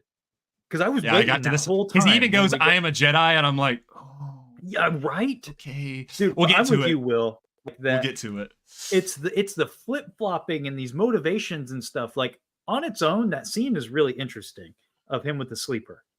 Mhm. Actually, it's very sad. It's very dark. He But then kills it nothing anyway. becomes of it. Yep. And but also he goes with all the droids and he's just massacring clones. So it's like, okay, but you can't kill Dooku. You can kill all these clones that you said were a big deal a little bit ago. Yeah. So you that can go was- hang out with your droids and that, but then 2 seconds later you can't kill Dooku. If I could like interject at the writing stage of this book and be like, hey, you know what might be a cooler idea if you're going to do this whole sleeper setup is if he's the one who had to kill Ventress at the end, the way he kills his friend who's like the mercy kill after the whole poison thing. If he had to do that to Ventress of like, obviously it's the snake thing, so he had to kill her and be like, oh, she's not innocent, but in my eyes, this is somebody who I love, and I'm the one who has to end her in the way that I ended the sleeper. That's a great point. That's what I wish would have happened. It's the Wanda Maximoff vision thing from Infinity War. Yeah. That would have been I can't feel you anyway, or whatever he says. Like that sort of deal. That if he ended her and it was like I don't know how it would end up in that way, rather than it just being she's super injured and he doesn't take her off to go get healed and get robotic abs like Fennec Shand or something. Like if he had to end her on that spot and Dooku had already fled and he's like, okay, I did my job. I'm going to leave her to die. She's bleeding out. He leaves. That makes sense as to why Dooku got away, whatever. And then Quinlan's the one who has to kill her. Like that would have been such better. Retribution isn't the best word for it, but like just a payoff, better poetry. Payoff. Exactly. Of that whole, because they spend so much time on this sleeper thing, especially come the end of the book where he literally buries her in that same pool. It would have been such a better version of that if he killed her and then had to bury her in the same place that he killed that thing that he didn't want to, but it was, and she didn't deserve it in the same way the sleeper didn't. I don't know. There's so many points in this book where I'm like, I just wish it happened differently. And I know you make a good point. You make a great point, actually. Yeah. I think that the whole premise of the book makes it so it's impossible. Like you can't set up a thing where it's going to be this Black Ops story about killing Count Dooku because you know it can't happen. Yep. Yeah. And it's less interesting because you're trying like Dark Disciple. It's about Quinlan going down to the dark side. And so when you make him go in his descent into the dark side, you know that it's in vain because he's not going to actually do it. At least if you knew at the end there is a payoff, though he kills him, but at cost, that's the payoff. He did it, but now what's left of Quinlan? There's that question, but there's not even that payoff because it can't happen, so you go through these things where you lose pieces of Quinlan's soul. And I know that like if you read some of the things from the author, the whole point of this book is to show that even the worst people can come back. And okay, but it's literally Vader. Yeah, but you're not showing it, and you're showing him go down this dark path with Ventress, who was kind of good by this point. It would have been more compelling if you would have teamed him up with a character. I don't know who you would team him up with at this point, but like, okay, say we're going to do a Black Ops mission to kill Sidious, and he's got to team up with Count Dooku. Okay, and at least Count Dooku is super evil, so he's really making him lose his soul along the way. But Ventress is kind of good most of the time, so it's just constantly this weird thing. I don't know. Yeah. Seth, what were you gonna say? You had your hand up before. Yeah, I just had a quick. I think too, since we're kind of talking about the end of the book a little bit, I think it would have worked also if like you kind of shoved all the relationship stuff to the side and just left it for the very end, where it's like, oh, I do actually care about you. That it's like, rather than this like, I just feel like this whole kind of slow, like. It's not a slow burn. I don't even know what you would want to call it. Like my wife was listening to the book and she called it a sunshine and cloudy relationship, where it's like, one's all uppity and then the other one's all kind of rainy day. That it's more like that. And I do think that if they had kind of cut out a lot of the relationship stuff and just left it at the very end, where it's all like, hey, I actually do care about you, but I'm only willing to admit it since I'm dying. Like Rise of Skywalker? I was just about to say that. Hey, you love that movie. I do. Yeah. Will, what were you gonna Sometimes. say? Yeah. Parts of it. I almost wish something like the end of the book was the inciting incident to get them to be together the entirety of the book. So like that happened at the beginning. Like if Quinlan was there when Ventress killed her master or his master, and the whole time he hates her, he hates her, he hates her. Then it's kind of like, hey, do I like this girl? Sort of thing. And then it gets to the end and they're like, I mean, if you want to use the Kylo Ren Rey Skywalker thing again of like them hating each other the entire time, and then at the end is when they finally have that The dyad. Sure, and they have that, she has the realization, and that's when she's like, he hated her this whole time, but then he like kind of grew along to her, and then they had the realization, and then at the end she sacrifices himself for her. It's just like, I just wish the whole thing happened differently rather than it being, it's so, lack of better term, forced. I This is agree. the real dyad. This is the real dyad. The So- dyad-y. One thing I almost kind of wish though is like if this book would have came out, like if we didn't know that Dooku was gonna die, I think it would have felt a little bit more interesting. Oh yeah. 'Cause there were so many times Parts where of- I felt like, oh, he's about to die. He's about to die. But in the back of my mind, he can't die because Anakin beheads him. So it'd be a different experience if we didn't know that Dooku died and we thought that, oh, he's about to die right now. Because so many points I thought he was gonna get it, but I knew he couldn't. See, that's to the writer's credit because I think that she does a good job writing scenarios, but then she has to write herself out of the corner that she wrote herself into. Yeah. Because what happens in Revenge of the Sith. And that's why I keep coming back to, I don't think that this story should have been made because. Well, there's a reason why it didn't. Yeah, well, yeah, but Yeah. but prequels, they can work. They can work in a lot of other scenarios, right? Like the prequels themselves, they work because the tragedy is knowing where you end up. But here, the tragedy is not knowing that Count Dooku doesn't die. That's just the lack of a catharsis, and I think, and that's the opposite of what you want from your story. Whereas, like in a good prequel, in my opinion, in the prequels, you're like, no, I want the story to turn out different. But in this story, you know that Count Dooku doesn't die, and so bad guy, and so it's like you have to now know that your bad guy is going to make it out of the book and of the story without any catharsis, and so you're just left with, okay, well, how are the characters going to change? And then you have to watch your main character do a dark descent, become a dark disciple for nothing. Yep. Yeah. Yeah. But I will say, on a good note, the gala scene was cool. I liked that. The galaxy. Good stuff. I didn't like the whole setup with her in the dress, though. You didn't like that Yep. one? Oh, I love that. Okay. I'm the odd man out here. Why do you guys not like it? She comes in this black number. Oh, I love she's it. beautiful. Hubba hubba. Oh, I thought that was okay. It reminded me of the Yule Ball scene from Harry Potter, since we keep talking about it. That's funny. Connor, I want to say, I think at some point, I don't know if anybody else is hearing this. Maybe it's just me. Are there mics cutting out sometimes for you guys? A little bit. But it comes back every once in a Ours? while. It's like instant, yeah. But it comes back right away. It'll be like every like 16th word. It's not a big deal. Yeah, I mean, I can hear what you're saying, but I just wanted to make, because I wasn't sure if it was an internet thing or a input thing. It might be an internet thing. I don't know, because I don't see any input issues. Okay, cool. Do we sound okay? Yeah. Okay. I've been able to understand you just fine. It just sometimes it pops in and out, and I'm like, I can feel. See, you just popped in and out for us. Oh, really? Yeah, because everybody else has been kind of popping in and out from on occasion too. But I thought that was just an internet thing, so I didn't. So maybe it's an internet thing then. Okay. Yeah, I think the gala thing is really cool. I like that.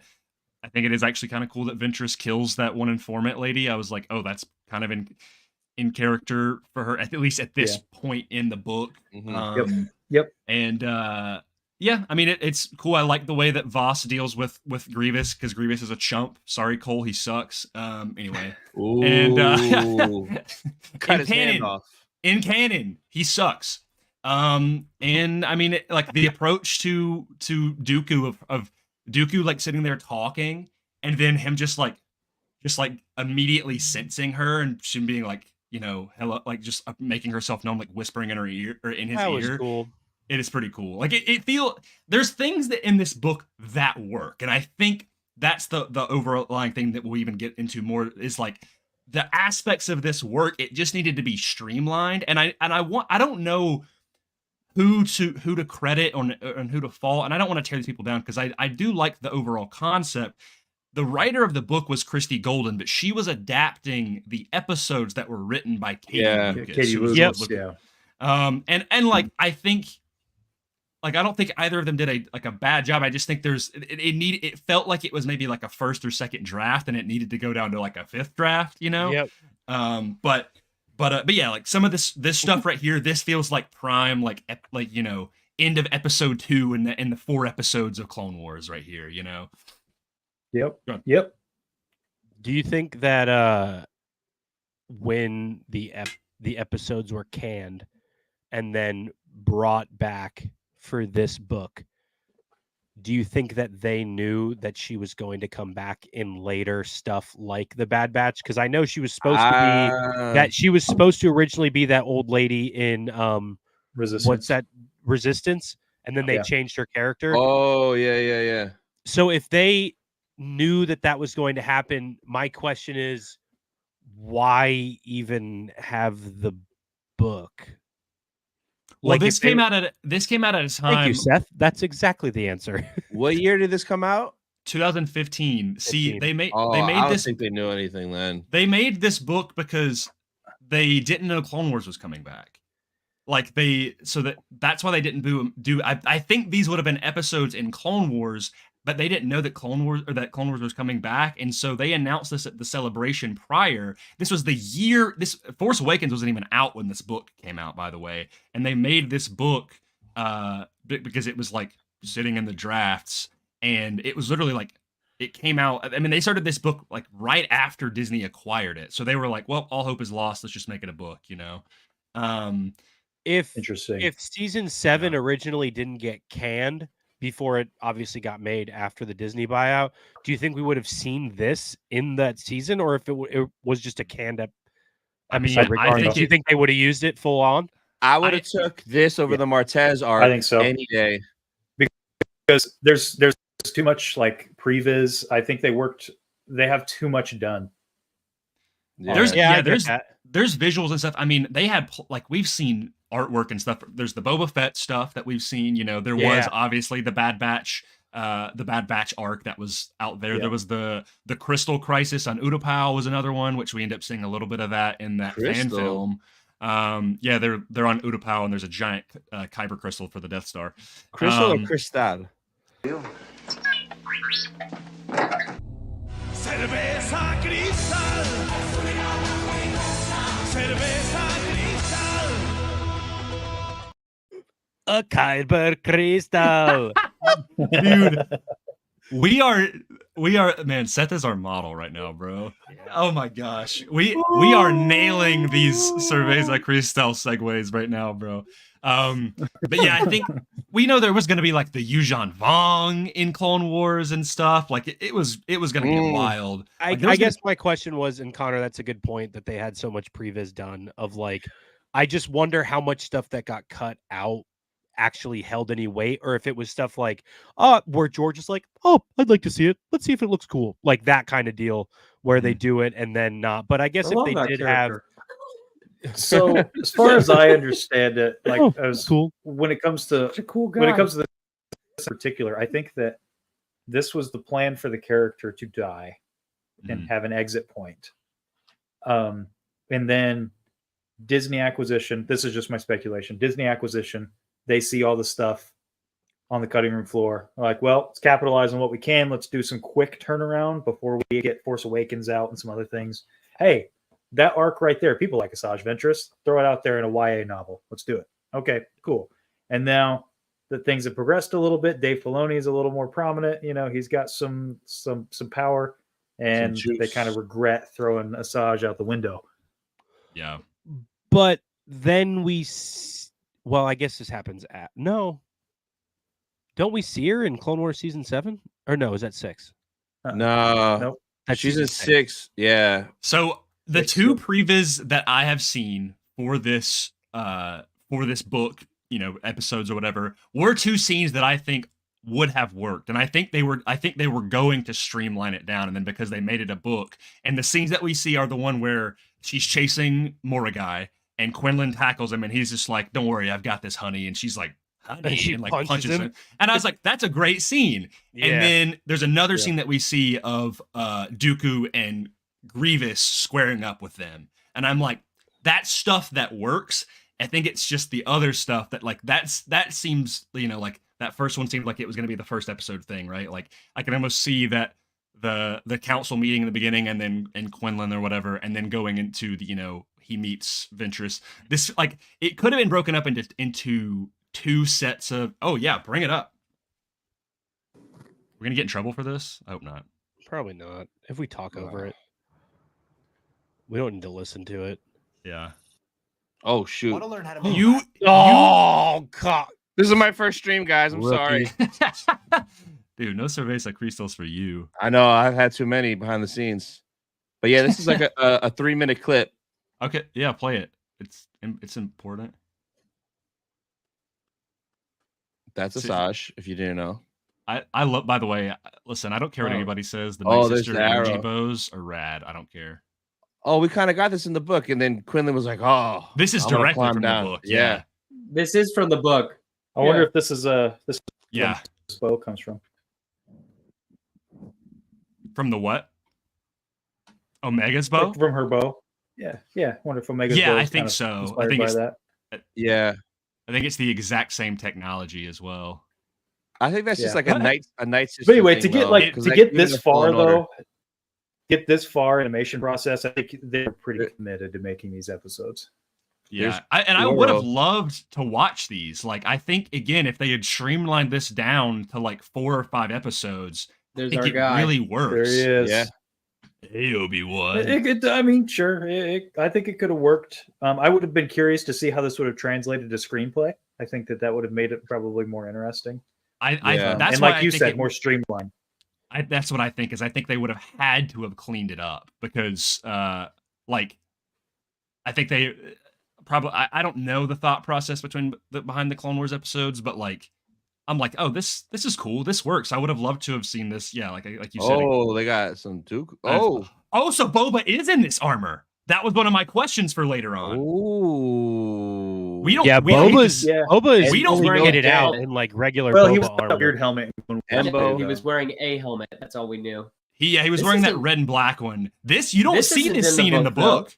This Yeah, isn't we in don't the see. book. This is how they get them all captured. Yeah, they So- just so roll up it and almost- capture. Oh, That almost yeah. confirms to me then that it was definitely going to be changed. Like, what is that? What is See, Oh this is my why God. this isn't. This is why it didn't make it, guys. That I mean, I'm sure okay, it would have looked that's better. This is pre-viz. yeah. I mean, okay, Love it. that is great. Well, let's move dude. on to this part. Let's read the next little bit. Well, and so we I can talk was about it. just wanted to show it off in case people had never seen that before. But I never seen it. yeah, so because I think it's cool to see how that would translate. But yeah, so Asajj was briefly knocked unconscious, and Voss, this is chapter 21. He channels sound of music. He channels his anger and attacks Dooku. Ventress awakens while Dooku tries to manipulate Voss. And then Grievous briefly arrives to the fight, and Quinlan knocks him off the balcony at the same time that Grievous grabs Ventress's leg. And then Voss further channels his anger and disarms the Count. Dooku quickly grabs Voss's hands, forcing him on his stomach and disarming Voss of his saber, which falls off the balcony. Ventress and Grievous tumble to the lower levels as battle droids approach them. She sees Voss's saber and summons it to deal with the droids as Grievous goes to help Dooku. Dooku and the droids surround Voss, and the former uses Force Lightning and intentionally doesn't kill Voss. Ventress shows up as he's dragged away, and then she flees to the sewers, realizing that she can't help him in this moment. There's too many forces, and attempts to make a plan. Chapter 22, Voss is imprisoned and tortured by Dooku for an unknown amount of time. Dooku finally questions why they teamed up, Dooku attempts to manipulate Voss by convincing him that Ventress was trying to control him. And then he further tortures Voss, ensuring that he will continue finishing his training in the dark side. And then the council, they kind of have a little brief insert here where they debate Voss's unsure fate. They sure do. In this, Ventress goes to Tatooine and hires Boba, Bosk, Latzrazi, Highsinger, and Imbo to help save Voss, and for a sum of 250,000 credits. She's paying out some serious cash. And so they go to Sereno. At chapter 23, Voss is continually tortured, having nightmares of Ventress. He is eventually released and brought to a large dining table where Dooku is eating. Dooku tries to teach him a lesson and reveals that Ventress killed Thome, not Dooku. She actually did it against Dooku's orders. Quinlan accuses Dooku of falsifying the record, but I really like this. Dooku reveals a cabinet of sabers that he's collected and attempts to make Voss use his psychometry on the saber. Voss attacks Dooku instead, but is too weak to overcome him, and he's sent back to his cell along with Thome's saber. Basically, like you're gonna read it. I know you want to. Chapter 24. Ventress and the bounty hunters arrive on Sereno. They collectively attack this back entrance, which I'm pretty sure is the same entrance in the premiere of Bad Batch Season 2 when they go to Dooku's castle. They kind of hide out in the woods. And so they wait for some cargo to get dropped off while the bounty hunters provide a distraction, and Ventress runs in the castle to find Voss. After she goes through some droids, she finds Voss in his cell, and he's weeping. He's in the corner weeping, holding the lightsaber of his master. And as she approaches him, he begins to force choke her without even turning his back, and accuses her of being a liar and a murderer. This is the last chapter before we kind of wrap this segment up. Chapter 25. Voss is fully enraged in the dark side, and he blames Ventress. And at this point, he's really going to try to kill her. She pleads for him to stop, and she's like crying and Voss asks why she lied, and she admits that she was terrified of losing him. For a brief moment, he opens up, but then he continues to attack her. She realizes she can't convince him, so she tries to lure him outside of the castle. And as they make it, the bounty hunters have surprisingly captured Count Dooku while he did his little spinaroo thing. Sound of music. Sound of music, baby. But then the bounty hunters, Voss ends up freeing Dooku, and as a team, Asajj and the bounty hunters escape. Asajj shows up to 1313, where Dooku hopelessly awaits Voss in that bar that they had been meeting at, and she breaks the news that Voss is now Dooku's. This stuff at the time of reading was awesome. He's fixing his camera. Oh, gotcha. I don't know what you guys thought, but at this point in the book, I was like, this is cool. I am down with this. I like the bounty hunter stuff. Like seeing Boba. I already thought we were gonna get Boba in Bad Batch, but this just like adds to it more because it's like he's part of this story. She goes to him twice in this book for missions. So the Boba Asajj connection. Yeah, the Boba Asajj connection there.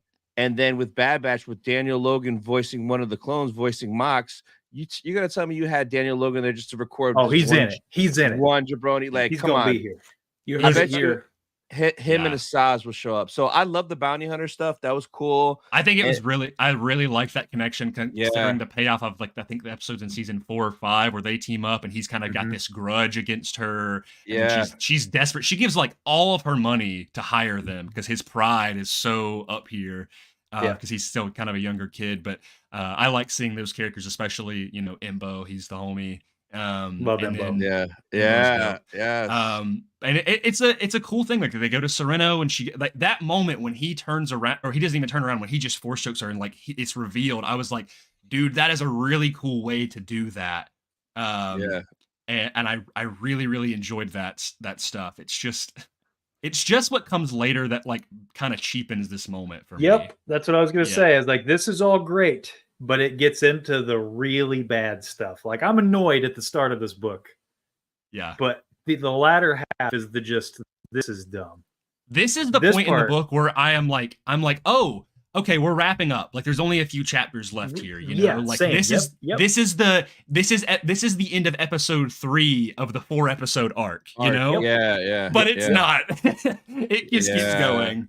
8 episodes, baby. So the idea of Quinlan, and I know they've kind of delved into that with Cal also having that ability, which is kind of a cool game mechanic, and I don't think Ahsoka has it, but it kind of taps into it a little bit. She did in the show all of a sudden. I think she has it.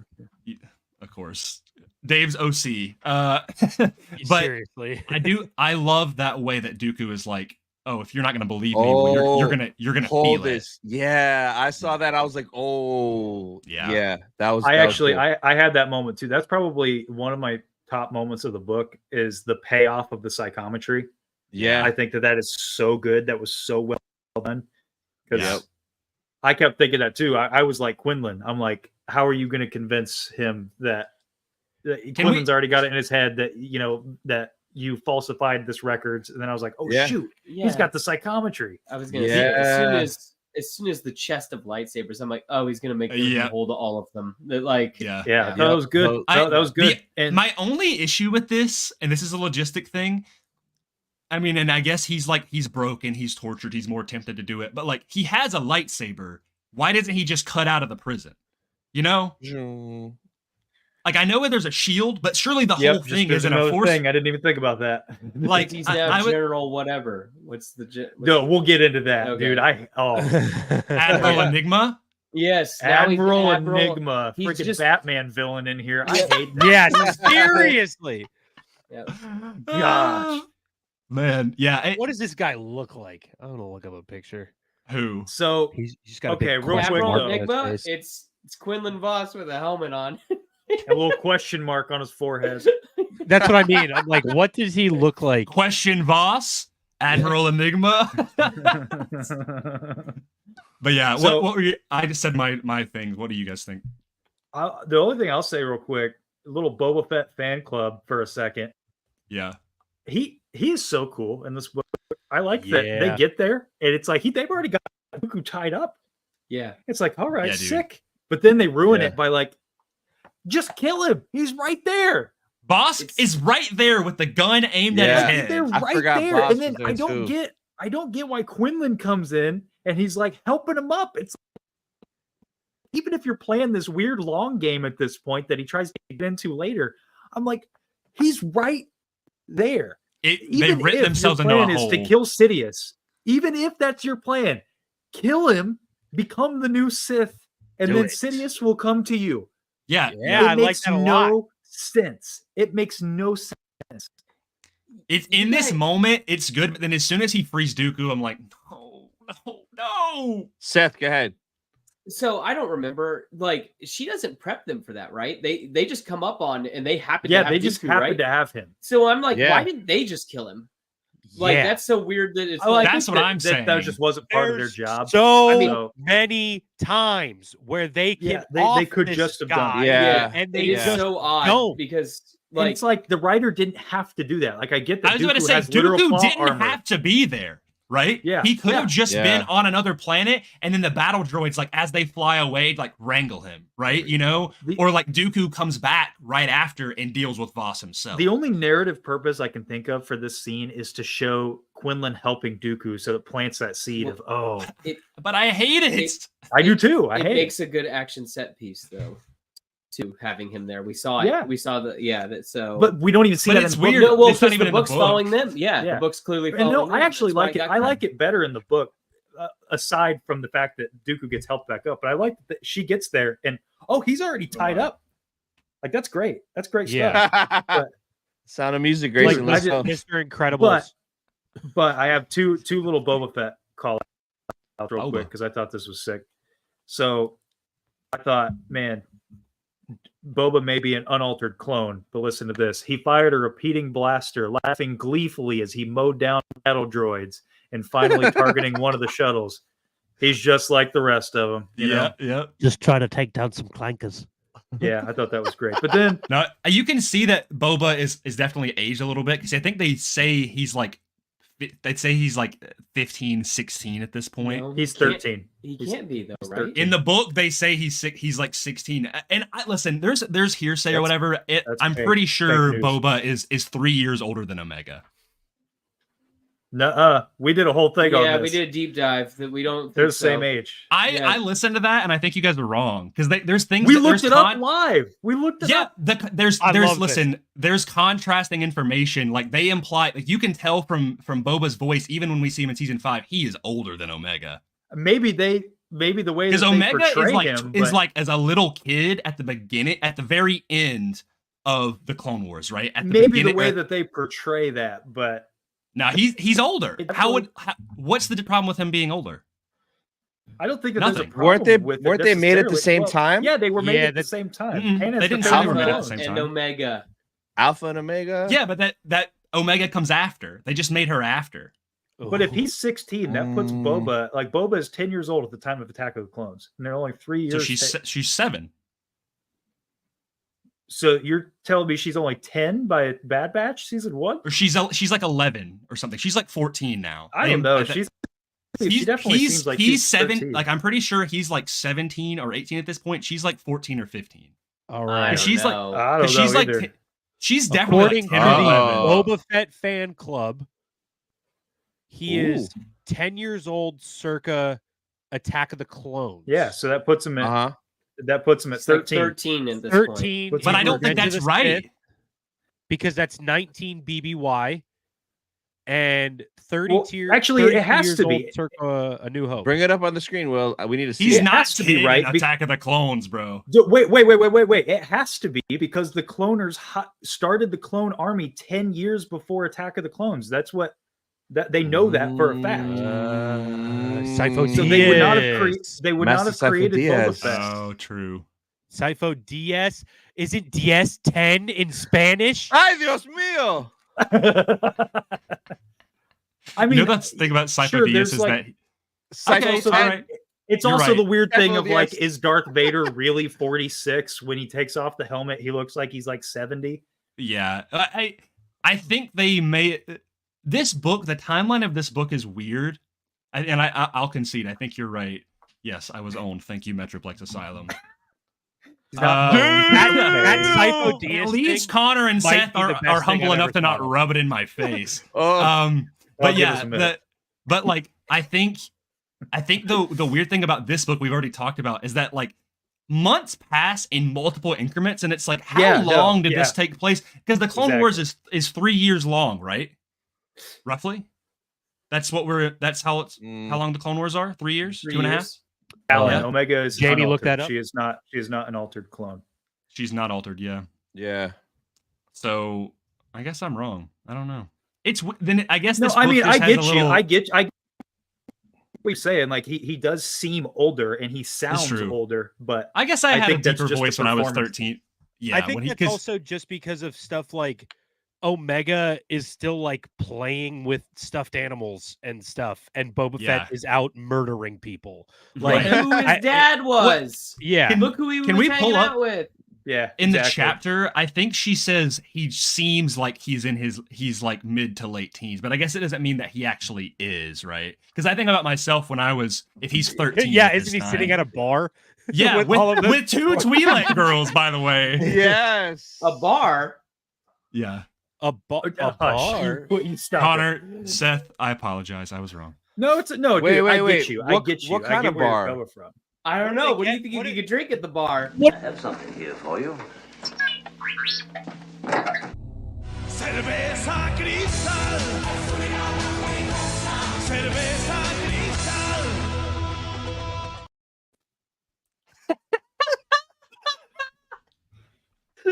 Dude, you guys are gonna get a sponsorship. It's gonna happen, bro. Every time. So Every time. here's an article from 2016 where it says, interestingly, I'm just beginning reading Dark Disciple and discovered another discrepancy in the text that strongly implies the events of the book take place at least 5 years after the events of Attack of the Clones. Boba Fett, who is encountered very early in the story, is described as in his late teenage years, which makes absolutely no sense Yeah. considering the current chronology. Assuming Boba was one of the first generations of clones, he would still be he would still only be 10 by Attack of the Clones. Give another 2 years for the events of Dark Disciple, and you find yourself with a 12 to 13-year-old Boba Fett, hardly in his late teenage years. Wow. Yep. Yeah. They messed I themselves think it's up. still then. plausible. He's still he's still pretty rad. You know, I mean, Well, if you're trained as a child soldier like he is, you know. Well, I also think about let's think about someone like Tamora Morrison. Like, let's think about the clones. I think about myself when I was 13 or 14, and I was like, Oh, I bet you were awesome. Yeah, dude. yeah, because I'm Quinlan Voss. Exactly. I bet you were rad. No, Yeah. you saw the picture of me with that Nightwing shirt. That's Yeah, were like a baby that guy was Clark at the bar ordering Shirley Temples for sure. But even when I was 13 or 14, I was like almost 6 feet tall. So like Show 5'11". Sorry, bro. I know I'm Metro sorry. is I'm joking sorry. here, but he actually does have a point. Like Boba, he said Metro says Boba probably had a lot of death sticks dealing with his dad's death that made him look older. I think the trauma of the Clone Wars and dealing with his True. dad's death does age him. Well, Though. look- Well, he his also company, kills too. people. Yeah, Yeah. exactly. Yeah. It's the only I can thing ever see. knew. I can see. And I'm just messing Alan, with you, Mitch, like- we talked about Boba Omega a lot on our show. I'm sure everybody here has too, but she's definitely believe- unaltered. They go into. I deep- believe you mentioned that in your the episode She's in the before the not- premiere. Yeah, well, we talked about it in every episode since then. Okay. People, Yeah. people, I think, are mixing up the fact that she's unaltered, but they're like, but she's female. It's like him and Owens did not alter her, No. but she Mhm. still is an aberration. We just don't Yeah. know why, and that's the big thing. But Women anyway, are that's all I'll just say about altered males. that. How about That's the blue Anyway, jean moving on. moral at the end of this episode. The last thing about Boba Fett, I really You wear like. wigs. I like his last line here, where he says, "Where Asajj is like, you could have left me behind," and he says, "Yes, I could have, but I'm not you." Yes, that was When that was when like was that? Right at the end of chapter 25. Oh, Yeah. Boba saying that. Yeah, Yeah, back on the dude. ship. but I'm not you. Yeah, she stinger right there. There's a lot of moments in this where like someone says something to Ventress and Ventress is like, yeah, like she takes it as like a personal, like, and it struck, you know. Yeah, it's pretty cool stuff. I like that they get that kind of Clone Wars band of bounty hunters together. Rest in Yeah. peace. I don't know where Aura Singh is at, but Do the next 5, and then maybe we Yeah. can do the last 10 in one go. the last 12, you mean? Oh yes, I'm sorry. There's 42. Yeah, yeah. It's I'll actually give it my 13 if you take into account when the book starts. best. Shut up. So we're at 26. Okay. So also the moment where she sorry, last thing, when she shows up to Obi-Wan and she's like he's gone, you know, that's a really good moment where I'm It's a like, good scene. oh man. It's a good yeah. scene. Yeah. And then it weirdly, whatever. Chapter 26. Months have passed and Ventress has begun drinking with money that she just gets from odd bounties. Quinlan More months. has allegedly risen as Dooku's chief admiral. Desh, the homie, I actually love Desh, finds Ventress on 1313 and implores for assistance against the Jedi Council's wishes. Ventress agrees. Ventress speaks with the council. Despite most not trusting her, Yoda allows her to speak. They ask if the nature of her and Voss's relationship, as well as what she taught him. Move to chapter 27. The council mostly agrees that they need to rescue Voss with the help of Ventress. They receive news that from Yularen that Voss, or this mysterious admiral, more specifically, has rumored to attack Terrace. Nice little Republic fans. The council grants Ventress a full pardon if she helps, to which she agrees. Anakin, Obi-Wan, and Ventress take the Banshee to the location of the Separatist fleet. With its cloaking device enabled, they are able to hide from any detection. Ventress, using her memory of Separatist codes, taps into the channels and simultaneously lands as another ship is flying out of the hangar. Kenobi suspects that Voss is in the bridge, and Anakin, he says he'll deal with Dooku. Chapter 28. I'm actually going to go to chapter 32, if that's cool with you guys. Go for it. Just keep Yeah, going. yeah. Yeah, Go right to the end. if you want me to, I guess. Chapter 28. Ventress hopes she can bring Voss back, but agrees to herself that she will kill him if she needs to, as the real Voss wouldn't want to be used by Dooku like this, being kind of wrapped in the dark side. The three sneak onto the bridge. As they enter, all they find are droids and Dooku. Anakin and Dooku duke it out. This is another one of those scenarios. Sorry, we'll get to it later. Another one of those scenarios where it's like, oh, they just casually ran into him again. So stupid. And Ventress and Obi-Wan deal with the droids and look into the computers with Voss's location. Voss is actually still being held captive, and he was never an admiral. This was all a ploy by Dooku to lower morale. Except for that's not true. You find out later. Except for that's not true, but it doesn't have whatever. Anakin fends off Dooku while the others find Voss, but doesn't kill him. Is able to fend him off, but doesn't kill him. So they run out of the bridge and they lock Anakin and Dooku into the bridge.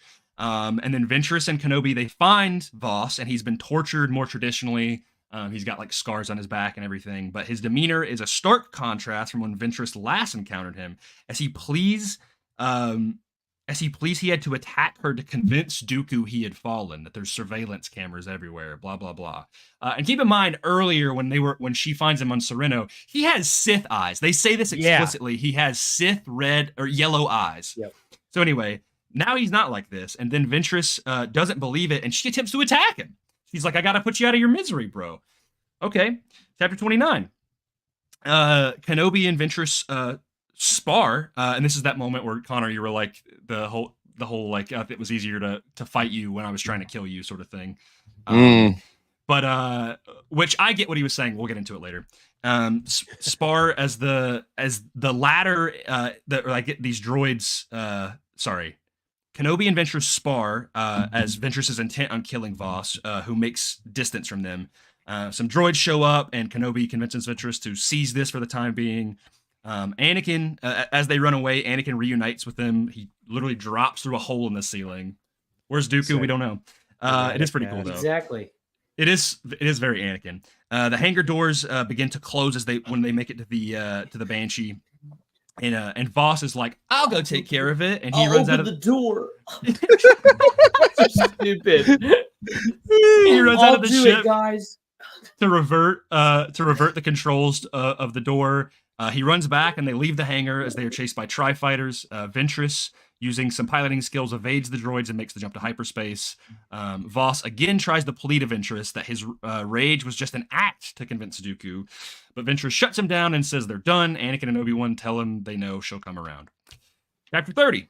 They return to the temple. Ventress is still convinced that this is not her Voss. She still senses this darkness in him. This is not the same guy. She is pardoned, as the Jedi said, and attempts to leave. But before that, Voss intercepts and tries to talk. He assures her that he still has feelings for her, and that what he did on Sereno was that so he could get close to Dooku and kill him. But he didn't think Ventress would truly believe it, and if he's lost her because of that, it isn't worth it. Ventress realizes that he watched them be accepted by the council, and he mentioned nothing of his love to Ventress, and so she, on that note, leaves. Done. Anakin. We cut to a thing of Anakin and Padme. Anakin and Padme. They talk about it, and Anakin blames Ventress entirely for Voss's fall to the dark side, but Padme makes a point that Ventress's love for Voss might be his way back from the dark. Chapter 31. A month later, here's another month. Kenobi gives an update on. Sorry, you've had several months. How long? How many months are in a year in Star Wars? I was about to say, I'd love someone to do a count, because I think like by this point it's been like 8 or 9 months. Anyway, Kenobi gives an update on Voss's condition. Physically, he is mostly healed, except his scars. And Kenobi believes that the darkness Ventress sensed was just from his rejection of her. It's the scars on the inside. That's the one thing that I'm like. It's the real problem. Will, go ahead. So, Seth, you just pointed out something that was a big question of mine. At so many points, like we've said, they keep saying many months pass. I would love to see what else is going on in terms of the Clone Wars while this is going on. Because if this was supposed to take place over 8 episodes of the Clone Wars, it'd have to be spread out. It would have to be spread out rather than seeing all of this take place back to back, unless they were going to jump around a lot. Well, that's where the whole Admiral Enigma thing gets confusing, because then it's like, oh, there's all these battles, and this Admiral Enigma guy's wiping house, and you're like, where does the back half of the Clone Wars show take place in terms of the back half of this book? You know what I mean? Like when Obi-Wan sends Quinlan Voss off to meet Asajj Ventress at the beginning of this. At what year is it in terms of this is after Ahsoka has already left the Order. Yeah. So we're in like the final months of the Clone Wars. Like 6 months, surely. 8 months, maybe. Yeah. Anyway, I'll continue. Let me continue. This is the exact same amount of discrepancy Boba Fett's age is for all of this. That's how it is. But yeah, so Voss, he's doing good physically. Kenobi's like the darkness he sensed was nothing. Mentally, most of the council trust him, believing he stumbled but did not truly fall, and that he's ready to take higher profile missions again. The council assigns Kenobi. I wrote Dooku. I don't know why. The council assigns Kenobi and Voss to reclaim a hidden separatist supply base on an asteroid, bringing Desh and Anakin. They find the asteroid and make contact with some droid starfighters. Take care of those. They find the base full of supplies, and they realize they should have brought more ships. Chapter 32. Desh gets the clones. Blah blah blah. They get some of the supplies, and Voss is like, "Oh, I have a hunch that Dooku's planted some more stuff here. I'm gonna go take a look." As the other Jedi and clones begin to load the equipment, Voss is like, "There's bombs. Get out of here." Everyone escapes except Kenobi. He waits for Voss at the last minute. They make it out. And the asteroid it remains intact, so Desh stays behind with a transport to scavenge some of the supplies while they return to Coruscant. Ventress is in the bar on Pantora, where her and Voss. Where? Not we Pandora. we got stuff to talk about. You knock it off over here. Sorry, listen. She's that's where? a 2008 Pantora. Tora. T. Everybody's blue and very tall there. She's sitting where? Don't give in. Don't give in. Don't dude, do it. So I think that bar on Pantora, Tony? I have something here for you. Cerveza cristal. Cerveza cristal.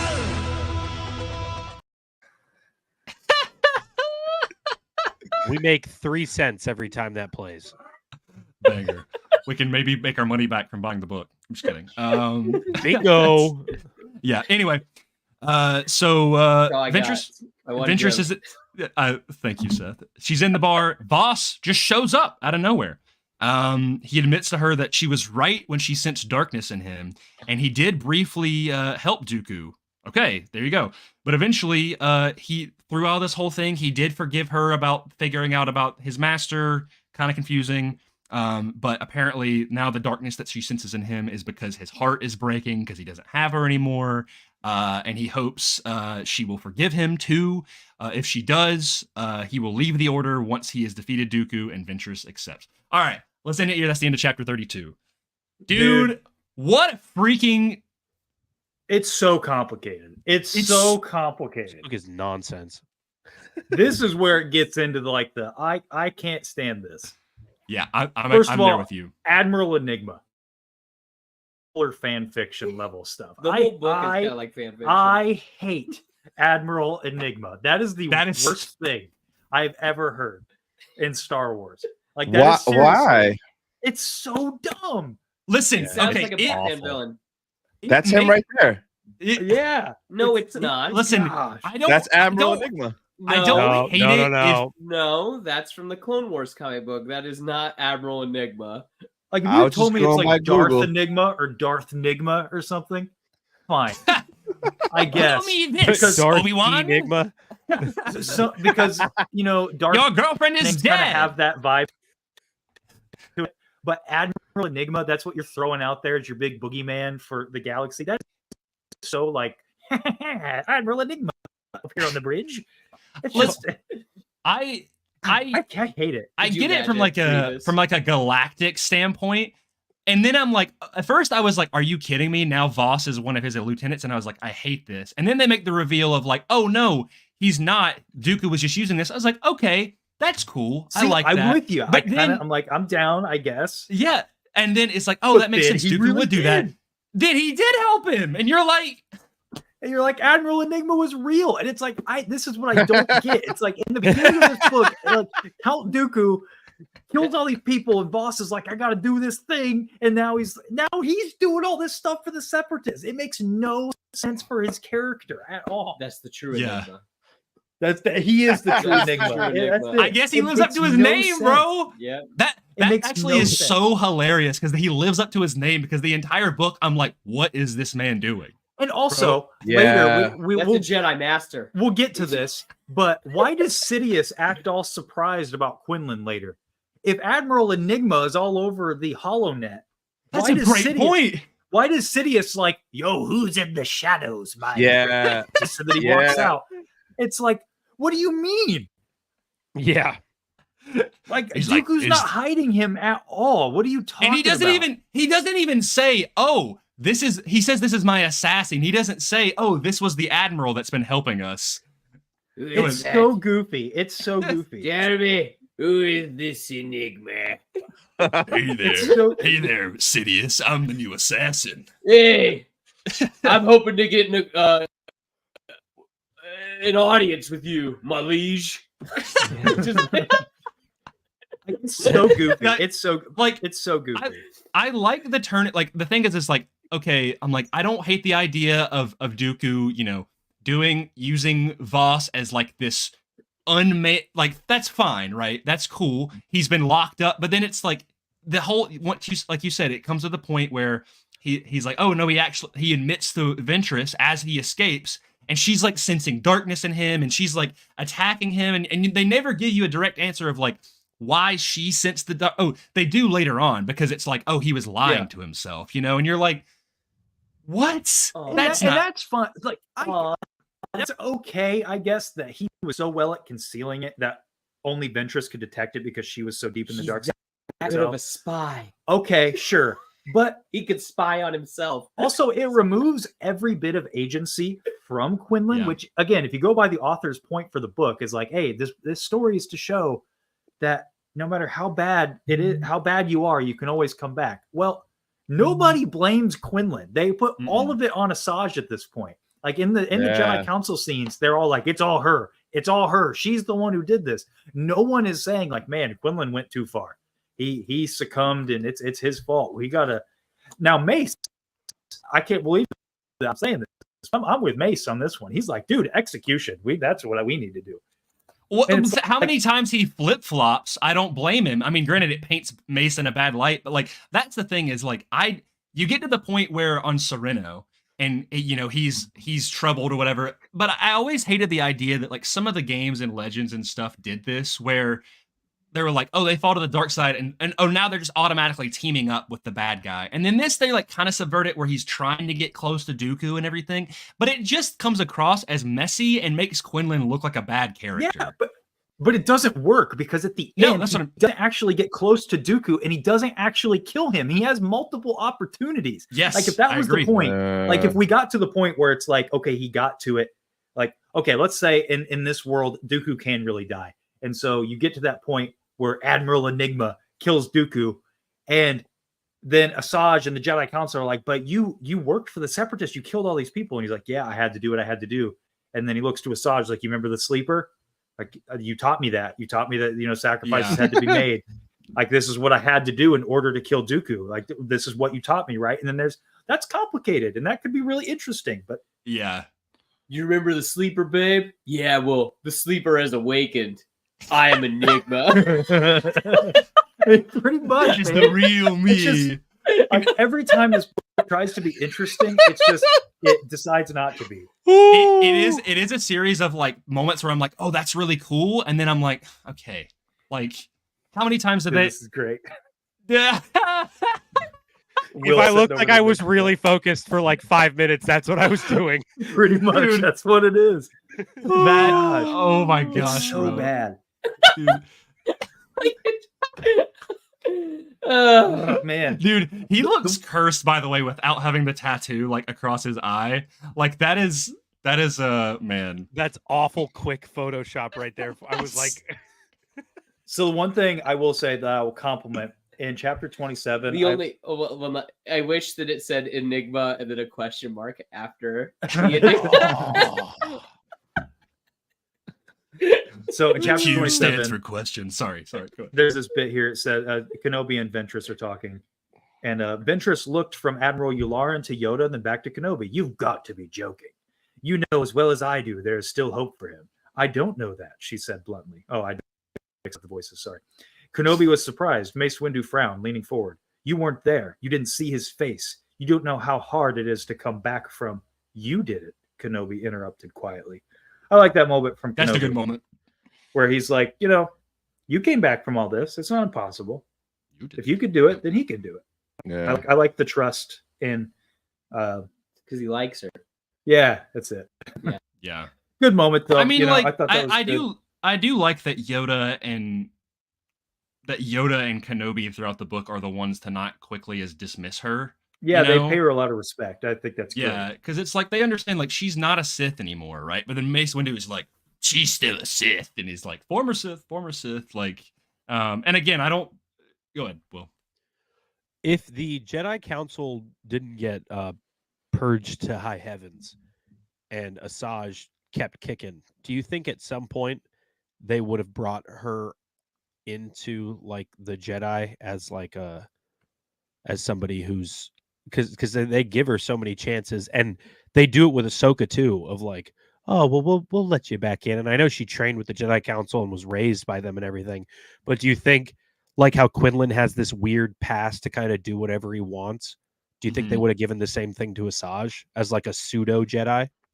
If she was like, I would like to be a Jedi. She was a Jedi before. She had 2 masters. Yeah, they don't take her lightsaber, which I know she doesn't have it at this point, but they don't even make that point to say it. Okay, that's so. Let me get to the. Can I start off with this lightsaber yes, thing? I would like to hear. Right? Been very yes. Okay, I'm just gonna go ahead and fast track the whole thing, and I'll get to it later. Yeah. So we start off. Quinlan has his green lightsaber, his standard green lightsaber. Ventress has this new yellow lightsaber. We go to the gala, okay? She loses her yellow lightsaber. She gets knocked out of her hand. They never mention it again. She has Quinlan's lightsaber. That's what she uses for the rest of the book, okay? Yep. Allegedly. Then when she goes to Sereno, Quinlan doesn't have his lightsaber anymore. Apparently, he has his masters, right? Yep.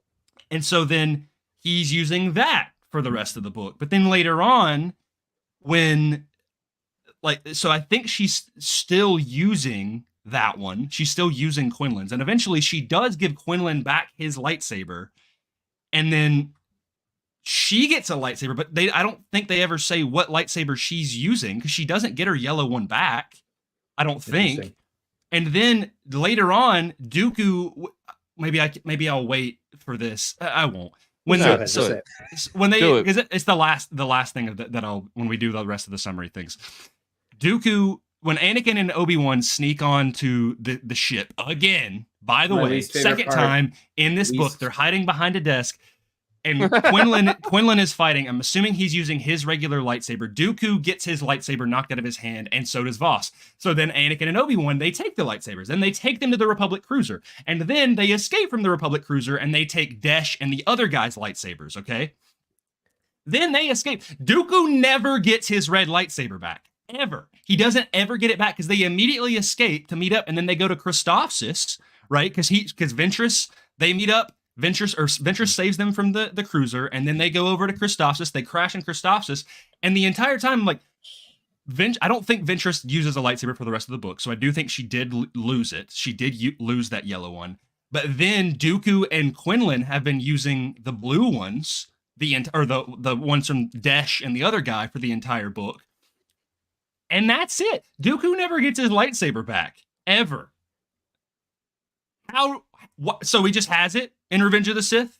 Did he make another one? Is that what we're doing now? Come on, be real. Yeah, it's weird, man. And then where does Asajj get her new yellow lightsaber in the Bad Batch trailer? That's another thing, because that is it a different hilt too? It is. It's her. Yep. It's her old. From what we can tell, it's a different hilt. It looks curved. We don't know for sure. Yeah. She just had. And I'm like, listen, I'm a lightsaber guy, all right? I love lightsabers. I pay attention to when people lose their lightsabers. Lightsaber lore is important to me. When you start throwing lightsabers willy-nilly, it gets real confusing real fast. And I'm like, so what lightsaber does Quinlan Voss? Does he have his regular? I think he has his. No, he doesn't, because he was. Well, then he goes back to the council, so maybe he has his lightsaber again. But the Jedi just have Dooku's lightsaber, and Ventress doesn't have one at all. Well, she's dead, but go ahead. Well, mind you, between all these major events, months are passing. Maybe others are built. The lightsaber knocks on the door. Dooku. I mean, Dooku has a whole chest of them on Sereno. He could True. just pick another one out. That do be true. Yeah. My head No, canon. I mean, maybe they took Grievous's coat and they took some out of Grievous's little cape. It's It's true. like, I guess. yeah. I guess Yeah. he could just bleed another one with ease if he's that evil. But it's just. No, I'm hate with when you. they do It's like that. there's constantly little things like this, and it's like They freaking Quinlan and Ventress switch lightsabers like 3 times throughout the whole. they do. It's wild. Yes. But yeah, Yes. It's at also this an point- easy thing not to do. Like it was a choice to make that happen and then not follow the continuity. They Like, could have easily planted Dooku's lightsaber on the other Jedi, like hold this, but Obi-Wan took it, right? And they're up in the bridge. And so when they escape, they take the Jedi's lightsabers. They could have been like those Jedi could have taken the lightsabers or something. It would have been weird, but whatever. On movies and TV, they have script supervisors to go continuity error. But for books, I guess it just goes through a weird approval process of being like, yeah, we're gonna change it anyway at the end of the day. And then Dave will be like, only the TV shows and the only I always remember because I am a lightsaber guy. I've always been like, okay, how easy or hard is it to get a lightsaber? So Ventress gets hers on the black market, and it's written off in one line as it's easy enough to get one on the black market. Okay, Sure. eBay. That's fine. Yeah, whatever. Whatever gets a cool lightsaber, that's fine. But then now I'm like, well, with all these lightsabers getting thrown around, no wonder there's so many that are laying around. And now you get to like I always think of like Galaxy's Edge where they're selling all of these character lightsabers. And I'm like, you know what? At some point or another, I'm sure Doc Ondar got all these lightsabers because all these, they're just freaking chucking them over their shoulders. Like, whatever. It's like, whatever. Dropping them as they're walking through bus stops. Yeah, they're like, gotta make another one. What color do I want this time? Not to bring it back to something we talked about in earlier chapters, but this is something I wanted to bring up to the group. Did anybody else think it was weird that there are bathroom stalls in Star Wars? I read that and I was like, that's just a weird, like something you don't think about in Star Wars where they're like, what are the logistics of bar bathrooms? There What were kind of bathrooms? stalls, right? What kind of bathrooms? Where were they at? Dude. I have something here for you. Cerveza cristal. Cerveza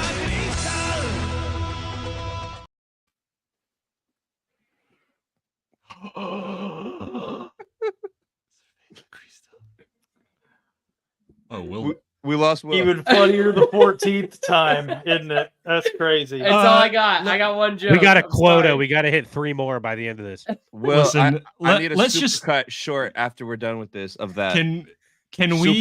Super is it cut. cool if I just blitz through the last 10 chapters Yes. and let's wrap this bad boy up? Yeah, Yes. this is like Do it. 7 It hours all later. Sucks anyway. Chapter 33. Voss Hey, is hold on one entrusted. second. I'm sorry. What's Oh. the name of his friend? Dash. Okay, I think I looked at a picture of Dash. They don't. There's not a canon look for him. I know it's ludicrous though. Like, yeah, Google it. It's ludicrous the things that come up on. There is on Google. one that I did really like where he kind of has like this almost like splayed face, and he's kind of It's has like this. DESH, right? Dash. It's his full name is Akar Deshu, AKAR space Desh U. Is it Some people just make it the wolf guy? pull up the. Is there? Yeah, okay, he's like a wolf. Set. Where's it at? I like the one, that third picture right there, the third one on Instagram.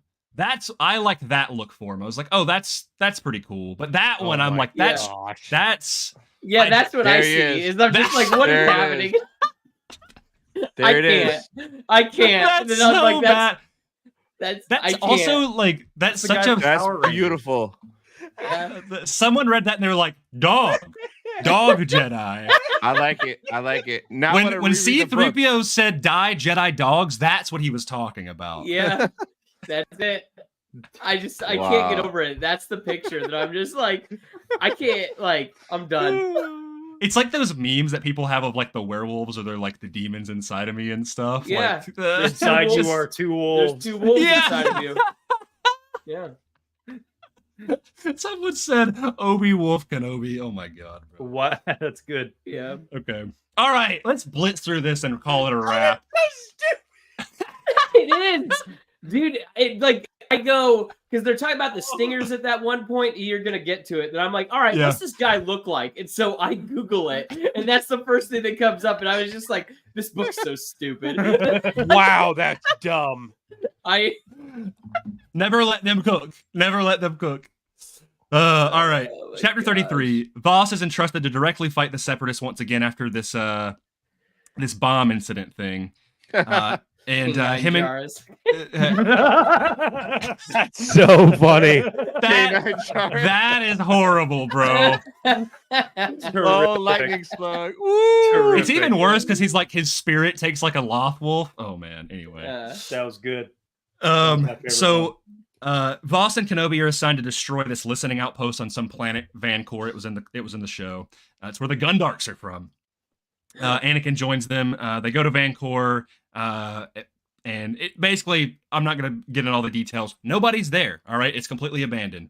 Voss uses psychometry on a comb and discovers that Dooku ordered the post to be abandoned 2 weeks prior.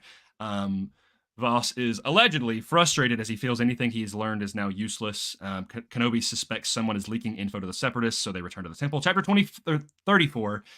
Kenobi meets with Windu and Yoda. Windu suspects that Voss isn't fully rehabilitated and that he's the mole. The three Jedi contact Desh, and they reveal that the bombs were actually Republic bombs on the asteroid. And that Kenobi is adamant that this isn't concrete proof, but they have to find some, right? That Yoda is like, and Kenobi are like, we'll find some. So later, Yoda summons Kenobi and reveals that he touched the hand of Quinlan Voss off screen and detects the dark side within him, because while Quinlan has psychometry, Yoda can sense the soul searching. All right, sure. They meet with the council, and he's like, "Oh, the darkness is still hidden within him." They meet with the council, relay the information, determining his punishment. And guys, keep it together. Keep it together. This book sucks. No, look at the chat. No, don't look at the chat. Look at the second from the bottom. No. Wait. Hit it! I have something here for you. Cerveza cristal. Cerveza cristal. I'm so done, bro. Oh man. I'll All see right. you guys later. They relay the information to the council, determine his punishment. Windu and Kaldi are like, he's got to go. Yoda isn't even completely against the idea, but Kenobi is like adamantly pushing against the idea. And he suggests sending Voss, guess what, to turn on Dooku, to go kill Dooku, and maybe that'll show his true allegiance and reveal his true self. And Kenobi will follow him this time. Meg, have you seen the Meg with Jason Statham? Literally, the first half of that movie is the second half of that movie. Like, it's literally like it's the same movie twice. That's what I'm feeling like now. So Kenobi's gonna follow him. We'll just send him to go find him again and kill him. We should do an assassination mission. That's a good idea. It's only they're been like 1,100 Perhaps months. we'll send the other assassin. The same one we sent before that fell to the dark side. That'll prove it. Well, we can't send Quinlan Voss. Who do we send? What about Quinlan Voss? Good idea. What about Admiral Enigma? Oh, yeah. No, it's truly That's a great Jedi right there. That guy's so mysterious. Chapter 35. Voss and Ventress have been meeting frequently at a park in Coruscant, one of those floating ones or whatever. This meeting, Voss reveals he is being sent to Count Dooku, and he believes he's ready this time. Ventress pleads for him not to just drop it. It doesn't matter anymore, but he doesn't budge. So Ventress is like, fine, I'm going with you. And Voss is like, okay. So he brings her to the temple. And then the council at first is like, what? No, why are you here? But then they're like, it's fine. So Ventress points out Christophsis as the place where they need to go. So as they leave, Ventress suspects they are being followed. But Voss is like, that's what I'm counting on, baby. And Ventress is uneasy, but trust him. Chapter 36. And that never comes back around, by the way. Never comes back. Never comes back. Ventress and Voss make it to Christophsis in the middle of the battle. Voss decides that they go to the flagship. He's got to take Dooku by himself. Backtrack on that. Ventress, don't come help me. And so Ventress is like, okay. And so she flies away while Voss goes to the ship. And so then Anakin and Obi-Wan, they come up in a separatist shuttle. This is actually one of my favorite parts. Maybe they were the ones following them. Maybe it was Anakin and Obi-Wan trailing them. That's the point. That was, but he's like, I'm counting on it. Anyway, he was counting on it. Yeah. Anakin and Obi-Wan, they follow them to Christophsis and a separatist shuttle where they have remote controlled battle droids. All right, that they can walk around and speak through, which I think is hilarious. So Clone Wars. It's so Clone Wars. Yeah. And so using the droids, they sneak onto the ship and they make it to the observation room. I'm not going to get to the nitty gritty of that. And Dooku pulls up. They're hiding underneath a desk. And then Voss shows up and he's pissed off and he's like, Dooku's like, did you finish your mission, Quinlan Voss? And Voss is like, I'm going to kill you. And then Quinlan, at this point, I'm really rapid firing this. Voss fights Dooku and then he's like, actually, I'm not going to kill you. I want a new master. And then the dumbest backtrack. Dude, so stupid. And then Dooku is like, he's like, well, you need an introduction first. We can be equals. And Voss is like, all right, bet. And so then Obi-Wan's like, no, and they attack, and then they take out Dooku and Quinlan Voss, and then they disarm him and place him under their arrest. Chapter 37, Kenobi alerts Desh, and the other Jedi, Bayons is his name, by the way. Seth has a question. Go ahead, Seth. I just want to this is like my last major point was this was the part that really made me mad where Obi-Wan stops with the lightsaber right there to count Dooku. And it's like, guys, what's the mission? It's been decided twice now that this guy needs to die, and they still say, you know what? Let's take this guy in. And their excuse for Let's it do is it the right way. They're like, I'm not a renegade cop. We need to do this by the books. Come on, Murtaugh. And the excuse that they keep saying is that we can get information from them. All right, whatever. Yeah.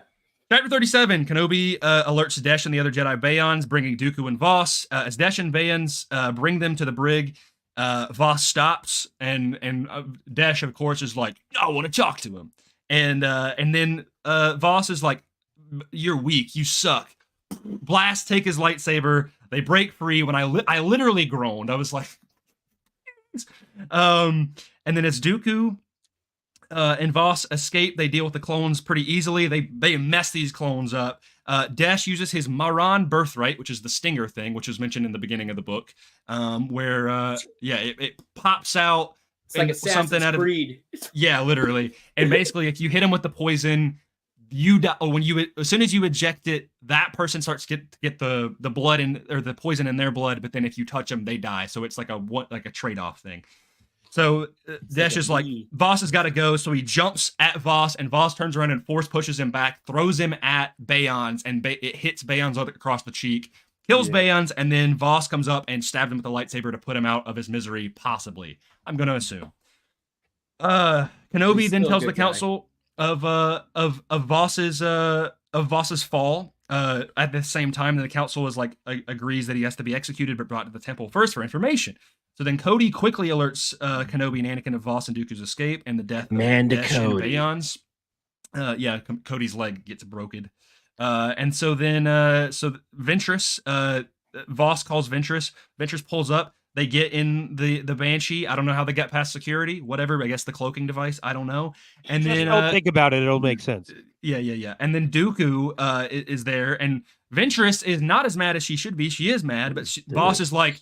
Voss pulls a Dutch from Red Dead 2, and he's like, I have a plan. And then she's like, all right. Did anybody play Red Dead 2? Out of nowhere. That was good. Yeah. That was really good. Did you guys play? Anyway, we'll talk about that later, after the stream. And so then she's like, fine. I literally have it written in my notes. You could tell I was getting frustrated where I said, Ventress rescues Voss and is appalled to see Dooku is with him. Voss tells her he has a plan, and she reluctantly agrees to his plan. Again. Chapter 38. Anakin and Obi-Wan track the Banshee and fire upon the ship to damage them so they don't escape. The ship gets hit a little bit harder than they expected, and so it crashes on Christophsis. The three escape from the crash into the forest. As they briefly stop, Voss assures Ventress he can trust him again, and Ventress is like, fine. And Kenobi contacts Ventress and reveals that Voss is allied himself with Dooku. Fully. And so Ventress has doubt, but she still supports Voss. She's still like, okay. And Kenobi is ordered to kill them if need be, my Mace. Kill anybody that gets in your way. Thank you, Mace Windu. Very kill cool. them all. Yeah, Mace. Yeah, he's like, kill them that's all, even far for Mace Windu. It's like, yeah. they even got Mace Windu murder. See, chapter 39. Ventress, Voss, and Dooku make it to the tower. He kind of obscures his injuries, and then they enter the base. Dooku is been called by Sidious, so he calls him back. He's like, let me call you back. And Ventress and Voss are in the room. Ventress is over here. Voss is like over there. And then this is the part where he's in the shadows. Voss is introduced as Dooku's new assassin. And Voss is like, my new assassin? What the heck, man? Dooku asks for a ship to get off world, which I don't really know why he can't just ask the droids for that. But either way. So the Republic forces just obliterate this tower in this forest, and so they're Ventress, Voss, and Dooku are hopping down the stairs, and as the tower gets attacked, Kenobi hopes that they don't have to kill them all. Classic Kenobi. Chapter 40. Ventress is injured badly because the building collapses. Voss picks her up, and they escape to another like more fortified building that's kind of off to the side. And then Dooku is shot at the last minute, so Voss drags him in and demands Ventress to put pressure on his wound from the crash because he was bleeding. And while Voss goes off to fight the Republic forces, Dooku plants more seeds of doubt in Ventress that Voss fully is like a Dark Lord, and reminding her that she has no idea what Voss's plan is, and neither do we. And then Anakin and Obi-Wan can't penetrate the building because it's a double layer. So there's the crystals on the outside and then like armor on the inside. And Kenobi suggests a ceasefire while they find another way in through the back. We don't really know where that's at, but whatever. Chapter 41. Voss returns and Ventress demands the truth. Voss admits he is siding with Dooku for her. Ventress pleads for Voss to make the right choice. In a decisive moment, Ventress shoves Voss across the room at the last minute while taking the blow of Dooku's force lightning. Voss intercedes right after, shooting the lightning back with his lightsaber back towards Dooku, and kind of knocks him out for a little bit, sorta. And then Voss rushes to Ventress's aid, realizing she's deathly injured. In a fit of rage, Voss storms the Dooku. Yes, okay, it happens twice. Then Dooku encourages Voss. He's like, take the final blow, kill me, but he knows that that will be the final straw that brings him to the dark side. So Voss is like, no, I am a Jedi. Like, I'm not going to give in to darkness. Like my father before me. Like my father before me, except we don't know his dad. And so then Voss returns, like my master before me. And then Voss returns to Ventress, and Obi-Wan just shows up, and he's like, we'll take care of Dooku, Voss. And Voss is like, and then they go up, and he's like weeping over Ventress. Ventress is messed up. Her legs are broken. Her arms are broken. She's got like veins that are of like lightning and stuff in her. She's messed up. All right. And she admits that she loves him and is proud of him for doing the right thing, for choosing to do choosing the light side. And she dies in his arms. Last chapter, everybody. Chapter 42. Dooku escapes by the aid of Sidious's forces just because. And then it's so random too. They just say like, "Oh, by the way, Dooku, but he just escaped." By the way, Dooku escapes with it. It literally made me laugh out loud during the scene. I was like, Voss no freaking way. Voss has returned to the temple, and he's interrogated by the council. He admits to all of his crimes. His goal was to get to both of the Sith Lords, killing them both, which was a stupid plan. Good. Anyway, he realizes that he lied to himself, and he had fallen to the dark side. Kenobi declares to the council that all of these events, so dark and terrible, transpired because the Jedi lost their way and permitted so dark as an assassination. Ventress' sacrifice saved Voss as well as the Jedi Council from going down this path fully. Over the months, Voss is put into Yoda's care before being let go into Kenobi's care so they can lay her to rest on Dathomir. Voss says they don't end up killing Voss, by the way. Voss spoilers. Says his final words as he brings her to the pool kind of in the cavern, and he places her back in this black pool in the center of the village. As he does so, the colors change to green magic, and he hears the voices of the Night Sisters saying, "Sister." And that's Dark Disciple. So for the people who may not believe me, this is how so we just get they beat Dooku. They literally he has been shot. He is basically dead. He throws some force lightning at Ventress. He crashed in a ship. He got shot in lightning. Anakin and Obi-Wan are there. We go through this whole thing about Asajj dying, okay? And then the next chapter opens up with this. It's just a paragraph. Voss had held Ventress in his arms afterward. How long, he did not know. But at some point, he heard blaster fire and Obi-Wan Kenobi shouting his name, calling for help. Voss had gone, and the 3 Jedi fought together as yet again Dooku eluded capture. It's like they don't even go into it. It's just like, by the way, it's again. Yeah, he's gone at again. The beginning of Revenge of the Sith, when Obi-Wan is like, "Don't worry, Sith Lord are specialty." No, they're not, dude. You're lying. My powers are double. You suck at catching Sith Lords. So okay, it was like 2 weeks ago. If you guys will indulge me, I got to get into this for a minute because it's like this is where just really I was giving the book the benefit of the doubt for a while. Like, okay, I'm liking the web that this is weaving. All right, what's the payoff? What's Quinlan Voss really doing? Nothing. Yep. Yeah. Nothing. Yeah. You go through this whole time of like him, like this will they, won't they? He's working for Dooku, but maybe he's not. He's playing Asajj, and he won't tell her what the real plan is. This is worse than Will Turner in the Pirates of the Caribbean movies. Yeah, I guess it's just like you don't know what that guy's doing half the time. He's just it goes nowhere, and then it's a trope I hate anyway in books where it's like a character won't tell another character something. Yeah, or in I guess fiction in general. Like people often criticize in Star Wars, like why doesn't Holdo tell Poe about the plan? So much could have been solved. This feels like that. Here, it's like, why don't you just tell Asajj about your plan? You just keep saying it's just about us. This is all about us. How is you killing both Dooku and Palpatine about your guys' relationship? It doesn't make any sense at all. That to only be revealed at the last possible second. Exactly. It makes no sense. It makes no sense. Because he's already said he's leaving the Jedi Order. So who cares if you kill Palpatine? Yeah. Who cares? It makes no sense. I can't stand it. It's so bad. And then another trope that I hate. I'm so happy you put on the Indiana Jones hat because it's literally like what people say about Raiders of the Lost Ark, where like if Raiders, nothing really changes if Raiders does or doesn't happen because of Indiana Jones being there. Like they still get the arc at the end and all that stuff. That's what I was going for, Will. I'm glad you got that. Yeah. Oh, thank you. Good. Because that's exactly as soon as this happened, I was like, come on, dude, it's Raiders. Yeah. No, I don't subscribe to that theory, by the way. Anyway, but yeah. Listen, I don't really have much to say other than this just back half of this book, like these last 10 chapters especially. Like for me, the book really just starts to fall flat after they rescue Quinlan Voss. Like that's where I'm like, for me, that's where it really goes downhill because I'm just like, okay, you rescued him, but he's actually playing both sides. And then, like you said, the payoff. You keep waiting for him to reveal this plan, and I keep hoping. I'm like, oh, he's got something cooking, right? You know, yeah. And then it never happens, and it's just paid off in one line to the council where he's like, oh, I was just trying to kill both of them.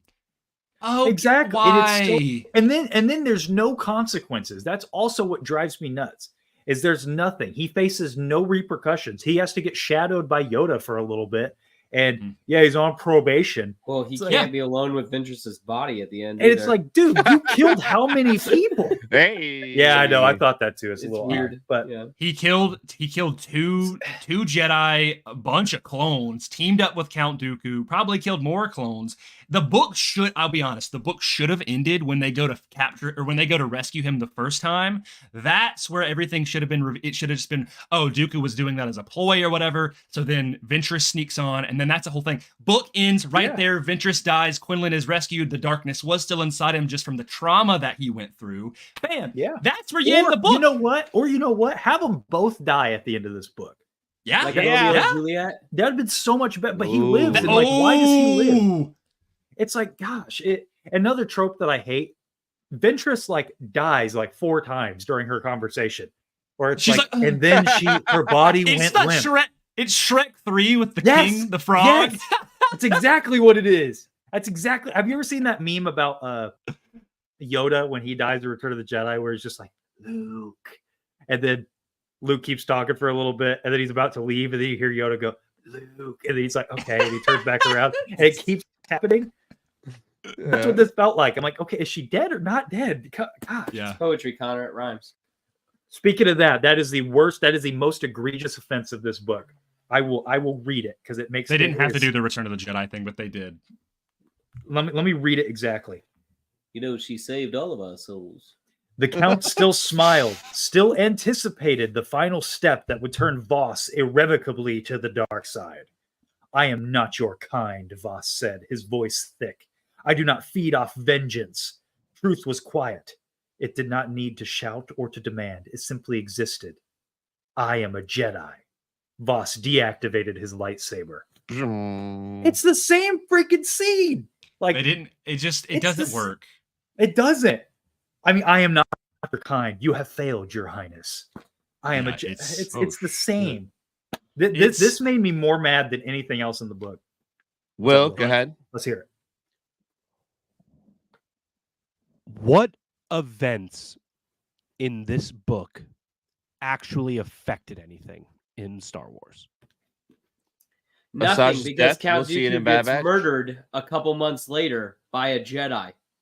And Yep. the only thing that this book did was kill Asajj Ventress, and now she's back. We're probably going to see her on Wednesday. I don't think we're gonna see that Yeah, soon. we are. Oh yeah, we are. I'm calling This it. Wednesday? Yeah. What's the name of this Definitely. episode? Come on. Well, there's two Because episodes. I right? went back. Two. Wait, I went back and watched the episode. Everything we have seen is from that extraction episode. I guarantee it. We've seen everything else in the trailer. I bet it is. No. I'm with When you, they're dude. jumping off the ramp with Crosshair Yes. and all that stuff, Yes. and now he's back in the suit and everything. I said Yes. that last week on And Wednesday. Oh no, that's what we're seeing. That's what I'm saying. I bet Yeah. she's at the end of this where they Yep. run into her. Yeah, Yeah. Dude, I'm with you. Ooh. Those I'm two with you. episodes, because then they're going to do the bounty hunter thing where he fights the weird alligator thing in Star Wars Everglades. It's going to be in these two episodes. I'm with him. Maybe a stinger. I'm with him. in No, the second one. I bet it's between the first and second. I bet one's Yep, gonna at be the end yep, you will see her, Yep. and then the next one it'll be yep, all about. and then yep. she's got to help him fight bounty I- hunters. I'm calling I it. could see Yes, that. agree. The end of the first one. Where you into at, the second Grayson? one. A gentleman's bet. Then Where you at, Grayson? I think bet so. you one yellow line face tattoo. I don't bet. think it's I bet happening. you one question mark yellow face tattoo. Oh, I think Um, we still got a couple weeks. I maybe in the second episode, but I think it will. I think it will. I So bet we you have. one bottle of. We, hit it! I have something here for you. Cerveza cristal. Cerveza cristal. he comes up with a new post. There's a stream over. We done. Another piece as to why I think we're going to see her is the same thing that they did with both Cad Bane and Fennec Shand. They introduce them, they go away for a few episodes, and then they're back there at the end. It'll be the exact same thing with Asajj. We'll see her, we'll know she's back, we'll know she's running around, and then it'll be a comeback thing where she kind of has to help with the finale. Same thing I will with Fennec, grant same thing maybe with a Cad Bane. stinger at the end of Extraction, but I don't think she's. I'm calling it. I don't think so. I'm with you, Will. I think That's she'll be in the. just I'll be. smart, I man. think she'll be in the next set of double episodes, not these. I think it'll be double episode. Then we have one, and then that double set of episode. Although I don't know what they're called, but that's what I think. Now I gotta look. We have anything else to say about this book? Listen, I'm kind of over it at this point, and here's what I want to say. I'm not someone who Identity Crisis and Point of The No Return. Harbinger. The Harbinger. right I there. think that's a safe bet right or, there. Or Bad Territory. No, that's when Quinlan comes back, the Harbinger. Ooh. Well, I think we do need to talk about that before we. Admiral Yeah, Nicholas. I think that's where we got to end this. Like, so let's Yeah. tie. We're talking about Bad Batch anyway. How's this all tying into Bad Batch? I just want to say It's that not. I. We're just gonna get a nod, if anything. Yep. Here's what I yes. want to say. Like, I don't- remember when I was a dark disciple. Yeah. I don't hate this book. I think it's sprinkled with a lot of really cool ideas, and like I said, we talked about a lot of our highlights, but the lowlights really bog this down, and I'm just kind of like, I'm glad I read it, but I don't see myself ever reading it again. And and so it's good to now be able to speculate with Bad Batch, but for me, like, before you guys all hopped in here, Tony, or I was like, oh, how'd you like the book? And I was like, think I was kind of in like a cope phase where I was like, yeah, there's things that I do like about this book. And Tony and I were like, oh, I liked it. And then Will came and he's like, I hated it. I was like, hated it. And now that we're talking, I'm like, my feelings are now like, okay, well, this don't let book, us change your opinion. If you like it, you like it. Yeah, if you liked it. Well, here's the thing. I was already on edge with the I even told Tony before, I was like, I have some discrepancies with the book, and it was the wishy-washiness of Quinlan. Like that was really frustrating me, and his lack of plan, and the Dooku stuff. You make a good point. Like there was things I wasn't able to place, and you're just like, yeah, this would be, if tightened up effectively, would be a really good story. Would be a really good 4 episode arc. Yep. And that would be that would be a fun thing to like someone to kind of cut down. So in my head, I know I'm just gonna retcon the kind of dumb things and be like, and just kind of I know that's cope. It is. I don't care. The best canon. You guys tease me all the time about Rise of Skywalker, but that's what I do. Is like, dude, there's stuff all across Star Wars that's like, this is weird. This doesn't work. But the fact of the matter is, this exists. Yeah, it's canon. So why my thing always is, I don't like to focus on the negative. I know I'm getting animated about it because it's fun and we're having a fun discussion. But at the end of the day, I had some fun with a lot of this. I think that Ventress was a really cool character in it. I think there was some fun references, like they kept referencing Obi-Wan background moment like a bunch. I don't know if you guys caught that. There was a bunch of little quotes. They kept saying, what is it? Fear leads to hate, hate leads to anger. Yeah, there's that stuff. They said that like 3 or 4 times. I'm like, I've heard that before. I wrote down one in chapter 31. It says, you always take the high road, Kenobi. And then earlier there's another one. Oh yeah. Like little things like that. It's just, I dig references. And I will say my favorite part of the book, because we kind of skipped over it, is Ventress's revelation when she reaches into the Force. I don't see that. Actually, you guys want me to read it real quick? It's not that long. Is it towards the very end, where right before she gets zapped? Yeah. Go for it. Right before she gets zapped. That is I have that highlighted as well. It's very good. It's really good. So as you did you find okay. Bro, I need to did have it. freestyle after this stream. Oh, here it is. Here it is. Sorry. Okay, so they're talking, right, and Quinlan's convincing Ventress, like, hey, I did all this for us, and we've already talked about that. But then Ventress says, like, all at once, warmth flooded through her. It was as if she were being bathed with soft light. It washed away the pain and the fear and the anger, leaving only perfect clarity in its wake. Ventress realized that it was the Force, but it had never felt like this, and it was giving her a gift. Time slowed to a crawl as a sudden calm sense of knowing permeated her. She saw all at once every possible outcome of the turn of this fraction of a second, every conclusion, every manifestation, every repercussion that would echo far into the future. Death and life and new chances laid down on one path. The restoration of balance, fear and disaster and existence that could never be called living, but merely crawling about in a shell of flesh that had no spark of joy. That too could be the future. Burning vengeance that only increased the hunger for more. She had only told Voss that he had a chance about what path he wished to walk, and that the Force was revealing to her the outcome of her own choices now, this moment, this instant, this breath. Ventress chose. And then that's when she chooses to save Quinlan. I think that's really cool. I think that's nice. I think it's a great moment. Yeah, it's good. I think that's kind of her defining moment of her coming back to the light side fully, or coming to the light fully, because she's kind of dicey about it. But I just kind of hate that she gets strung along by Dooku and Voss for the. She kind of gets done dirty a little bit. Yeah. Will, you had an epiphany? Yeah. Okay, so I already think that, and we'll talk about our theories here at the end too, but like how Asajj will come back is through that whole the black water situation, and she's in between air and soil.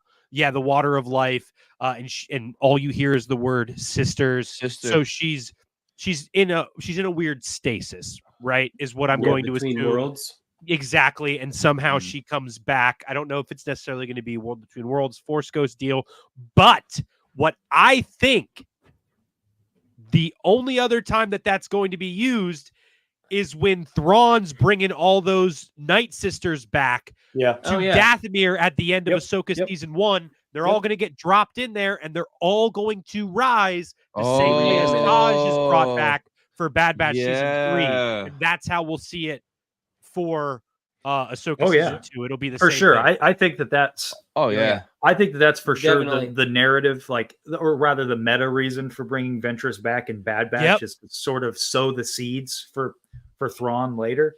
And it gets the audience weird primed. Night Sister connection thing. Yeah, it gets the audience primed for it. I think there's either two things. It's either, I think the most obvious and the most likely is definitely it's whatever's going on in the waters of life. They do set it up several times in the book. Her death is kind of more definitive in the book than I thought it would be, because I did read the final passage when the Bad Batch trailer came out. But with the context of everything else, it was what's that? I said, "Oh, how young you were when you were like excited about the book." Yeah, right. And then, but I do think the other one, and this is, I know, a little more out there of a theory, but I think a clone might be interesting. I was pitching this to look like the Star Killer place. Your mic is cutting out really bad. Mic is cutting Your out. mic was cutting out. You hear me? We barely heard you. Hello? Oh yeah, you're me better now? now. You're better now. You're better now. Yeah. So, like, what if she is a clone, and what if she narratively takes like the Star Killer role? Because I think that we've kind of, the Star Killer ship has sailed as far as canon goes. Like, the opportunity is passed, unfortunately, much to my chagrin. I would have loved it. But I mean, imagine that though, like, what, being cloned, a Force user being cloned. So they do it with Asajj, and she's kind of this template, this test, to get that going. I don't know. I know I haven't really fully formulated the theory or thought about it. It's very unlikely. Well, very unlikely, but it's something I thought. I do like the idea of possibly it being more, if we had gone the Force Unleashed 3 route, where we reveal that, that version of Starkiller wasn't a clone after all, and that Vader was lying to him. Is that real? I didn't know that. That was the drafts, yeah. That in 3 he was not going to be a clone, which I have mixed feelings about, but I could have rolled with it. I think Ventress, she dies in a very similar way to the way Starkiller does in the Force Unleashed. That's what I'm saying. It's kind of got some parallels. I thought that would be this Dark Apprentice kind of vibe to it. And like I said, as much as I love Starkiller, I don't see a way to tell that story anymore. I think that every story that he would have been good in has already gone. Imagine this is not going to happen, but imagine if they did like an Infinity War on us, where they were like, "Oh, don't worry, Ventress is back," or and they're not going to do this because this would be mega lame. But they're like, "Oh, it aligns with the book," and then they're like, "Actually, she's just not in it." Like, they're just saying that, like, "Oh, it aligns with the book." Hulk in the trailer. Yeah, they get sued. There was actually a lawsuit with Infinity War over that. Yeah, that won't happen, and I would be very mad if it did. I'm glad that Ventress is coming back. Yeah, like you make a good point. Like, this book, like, I remember for years I'm like, man, I need to read this book. You need to figure out what's going on with Ventress, what happens with that, and this was kind of the incentive for that. That was the entire reason we did this, was like, oh, well, let's make that our next book. We'll just do it in one stream, and I'm glad we did. But ultimately, other than like, is Quinlan going to show up and how does she come back? I don't really have any, like, there's nothing really there for me to wonder, This story to me could hold the exact same amount of weight as Han saying, "What about the bounty hunter on Ord Mantell?" Like, it could just be this offshoot story where it gets like 3 comic books. It explains it. It's just a fun thing for like deep lore nerds like us to be like, "Oh, actually, when he says that, this is what the bounty hunter on Ord Mantell looks like. He's basically just Cyborg, but a yellow alien." Like, it's just the exact same thing. And it be mentioned when she comes back for this. Honestly, this book, initially everybody's outcry of, "Oh, this book retcons Asajj Ventress's death. What about Dark Disciple? What about Dark Disciple?" Honestly, after reading this book, I am excited that she is coming back because this did not stick. Yep. That confirms that all of this we really don't need to think about, because once again, this book changes nothing. Other than I think setting up the whole Night Sister Ra's al Ghul Lazarus Pit. Ooh, You know got what's- on Dathomir. Ra's al Ghul, baby. You know what's funny is people like myself complain a lot about the retconning that Disney has done, whether it's books or comic books, etc. The Kanan comic is a notable one. Ahsoka in Tales of the Jedi with her Inquisitor thing is another one. And the excuse was, I remember, like, I think Dave Filoni talked about it, like, if there's a way we can make those stories better, we're gonna do it, right? In my opinion, so this is the one story that they're not retconning. In my opinion, they did the complete opposite, where the Kanan comic and the Ahsoka book are better than what we saw on screen and make more sense in line with those shows. And this one is the one they're deciding not to retcon, and it is not that great. Like, it's just a weird flip, you know? Here's a I've got the pitch, Filoni okay? clip too, if you need it. Here's a pitch. Imagine this book mostly exactly the same as it is. Like the same setup, the same premise, except for the Jedi Council wants to assassinate Admiral Trench. Like it opens up, Admiral Trench is the one who does it, right? And so it's someone who can really die. It's not really that important. It is, but it's not, right? And then you don't have to worry about the baggage that comes with Count Dooku. And I know you lose a little bit with Asajj Ventress because she has a deep connection with Count Dooku. But you could still play off of like, well, hey, Asajj was a separatist for a long time. She has ins and outs of this. You could make that work. Again, I know it wouldn't be quite as impactful to the relationship with Count Dooku, but at least you could have a big payoff at the end. Because at least Ventress would, like, you could bring Dooku to get involved without making it Dooku, right? There you go. Perfect. Like, yes. like Dooku could show up at the end and it's like you've been like a pest that like I'm going to deal with finally. Great point. That is exactly a great way to fix that. It's like he could still get involved, and you could make him kind of like how Vader shows up and just make him this thing that the good guys just can't touch. Yeah. That's how you should handle it. Because there's other, like Admiral Trench is one where we know Anakin kills him, but at the time I don't think he. Well, I just used him as like a throwaway. It could be anybody, yeah. and it's in the Separatists, like any of those guys. Like start the book with the same cold open, and maybe it's Dooku and Trench, and they're like, this guy keeps. We need to make an example out of these guys. You could still have the thing where the Jedi are dealing with this moral issue, and it's like, really, we're talking about assassinating an admiral and the Separatist army. That's crazy. Yep. Yeah, I just think it works better. There's so much in animation that's referred to as filler when people are watching stuff like the Bad Batch and Clone Wars and like, oh, it's a Jar Jar Binks Padme episode. Let's skip that. It doesn't really do anything. There's so much stuff that is referred to as filler. This and a lot of times I get mad when people refer to the slower Bad Batch episodes as filler.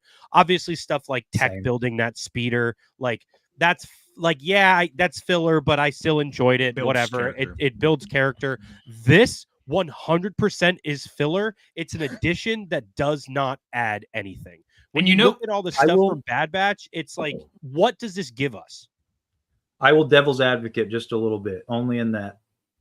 Here's how my view on filler. Filler is like something story either needs to move character, story, or both. And there are definitely episodes of Bad Batch where story doesn't move, but characters do. Like we go with that. In this book, we do see a lot of character move, at least with Ventress. We see a lot of character movement, and we see because she dies, and we do see her definitely come more into the light in her relationship with Quinlan. But Quinlan, he has development, but it sucks. Dude, Admiral Nick. Yeah, dude. But like, did Ventress really need to die? Did she really? Yes, and that's the point. Is like that. The thing that sucks though is like the whole story gets back to our status quo while losing a character. It should, and it's like even if who should have died. I mean, if you're not going to kill Ventress, right? Quinlan.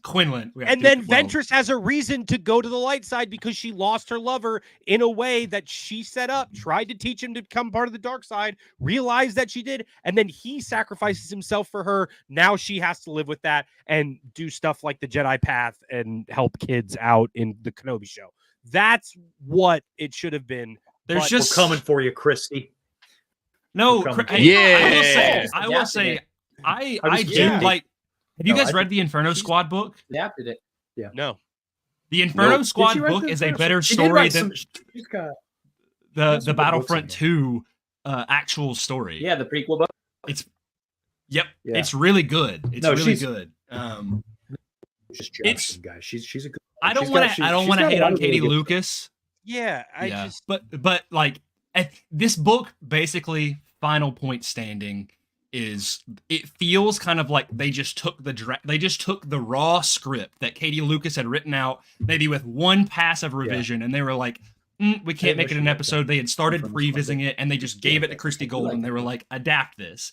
And they didn't do any cutting or anything, because if they did, it's already a short book. If they had cut it out, it would have been like, I mean, it could be a 200-page book. That would have been fine. Dude, it's a good book, man. And I'd love to read it on the. I think I don't think almost got to finishing. But that's just. What I don't it feels think like. it was just their feels fault. like a. No, I think it just feels like a very, very rough draft that needed to be cleaned up. And I feel like, hopeful, if it had been a Clone Wars episode, it probably, or episode arc, it would have been tidied up. It's just kind of all over the place, man. How much do you think was changed in this from those drafts to the actual book? Like, is this point A to point B a lot of the same stuff, you think?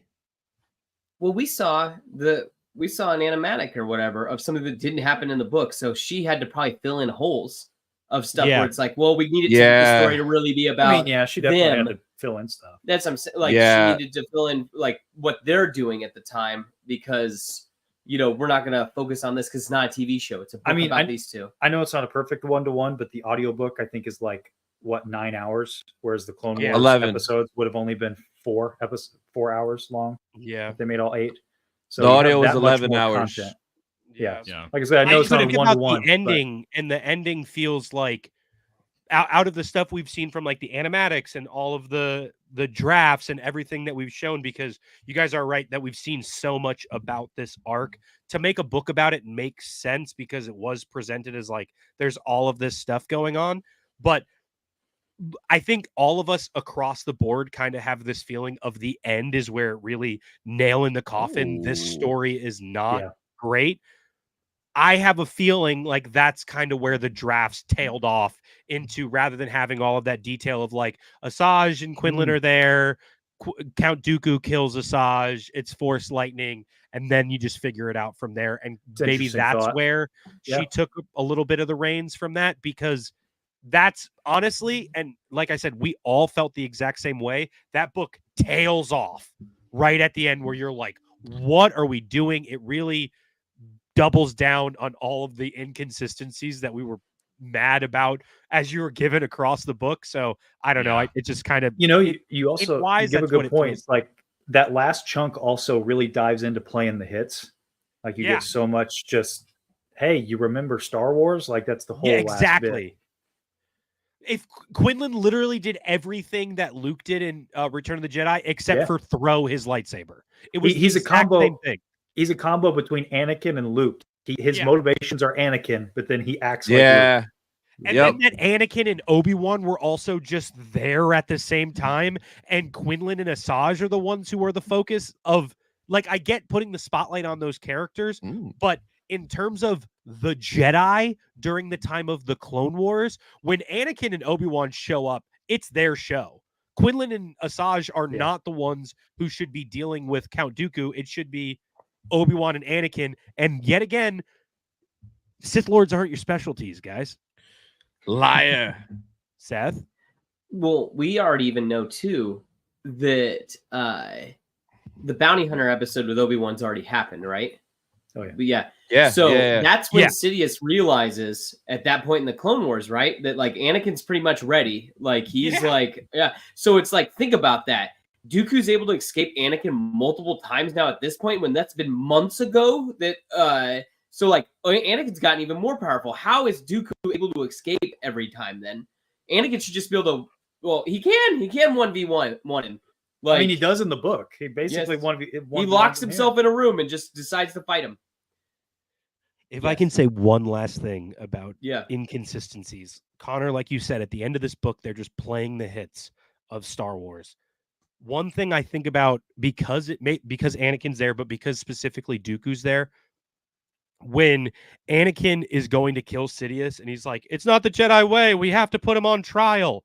Like, that's the only time where I'm like, maybe it does make sense where Quinlan doesn't kill him like that, but they don't capture him is the thing that bothers me. So if you're going to leave him, at least make sure you got him pinned down or something. Like, Exactly. Yeah. It's just so, put a lightsaber through his leg. He's not going to move. He's going to sit there. Yeah. Why? The other thing that bothered me too is that one part where Quinlan and Dooku escape from the clones. I'm like, you guys are making such a big deal about it. Just have the clones kill him. Yeah. Just have him shoot him. If you're like, oh my gosh, our morals and everything, just whatever. Have the clones do it. That's what they're there for. Yes. Have them do it. I mean, they do that in the Order 66 in the show. They Rex their slavers arc. I forget what their arc is called. Oh yeah. Where they have those Crimes, slavers. baby. Rex is like, I'm not a Jedi. I can do it. Yep. There's the inconsistencies So, anyway, of guys. morals that are set up are so strange for this. It's ridiculous. I'm convinced that this was just not fully streamlined and it needed some work. That's just what I think. I think it's a solid foundation with a bunch of crappy filling, you know. See, it's just, 4 out of 10. I disagree. I think it's the foundation is the problem. I think they do some interesting things with the structure. Well, but it all falls apart because of the foundation. Well, we talked about it. Like, we worked through, like, you know, the things, like some of the core things. Well, you make a good point. You make a good point. The root of the issue is literally the root of the book. Yeah, It's they're the core trying to is the assassinate issue. Count Dooku. That's the whole problem. It's a cool premise. It just doesn't work, man. It's unfortunate. I mean, I'm glad we read it.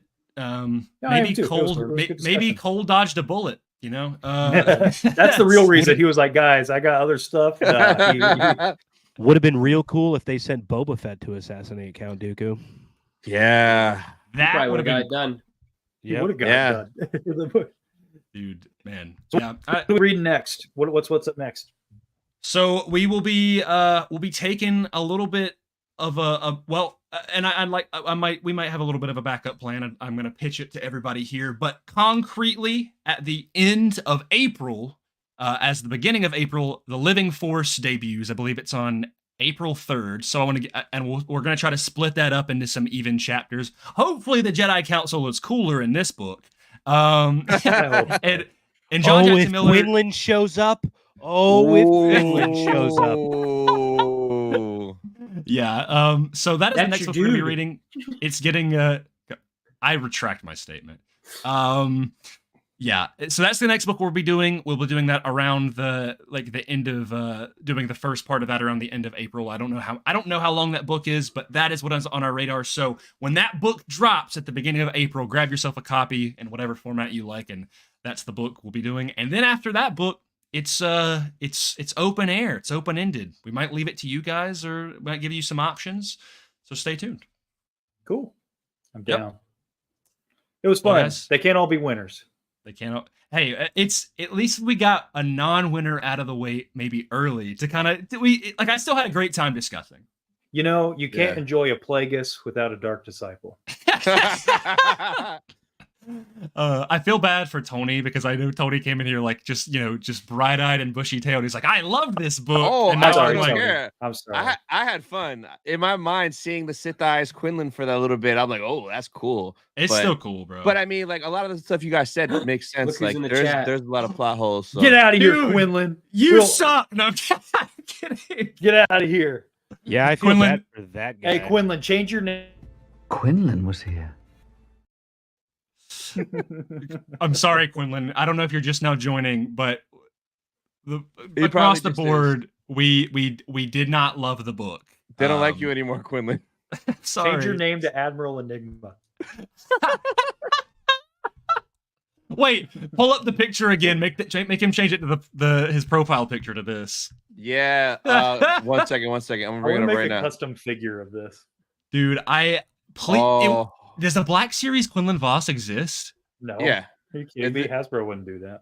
Nah, there isn't Really? one. I could have swore there was. There's one. not. Surely. Sure. Oh, They didn't man. make half of the characters that show up in the sequels. They're not making a Quinlan Voss. I love how you posted There's this 12 in the middle. Mandos, though. We got 2 dozen Mandos at least. Yep. Yeah, more than that. We'll get another dozen before we get. It'll be at least 20, 35 before we get Quinlan. What's everybody's and then rating even then, of he's this? just going to be. What's that? What's everybody's rating of this? If you had to rate it?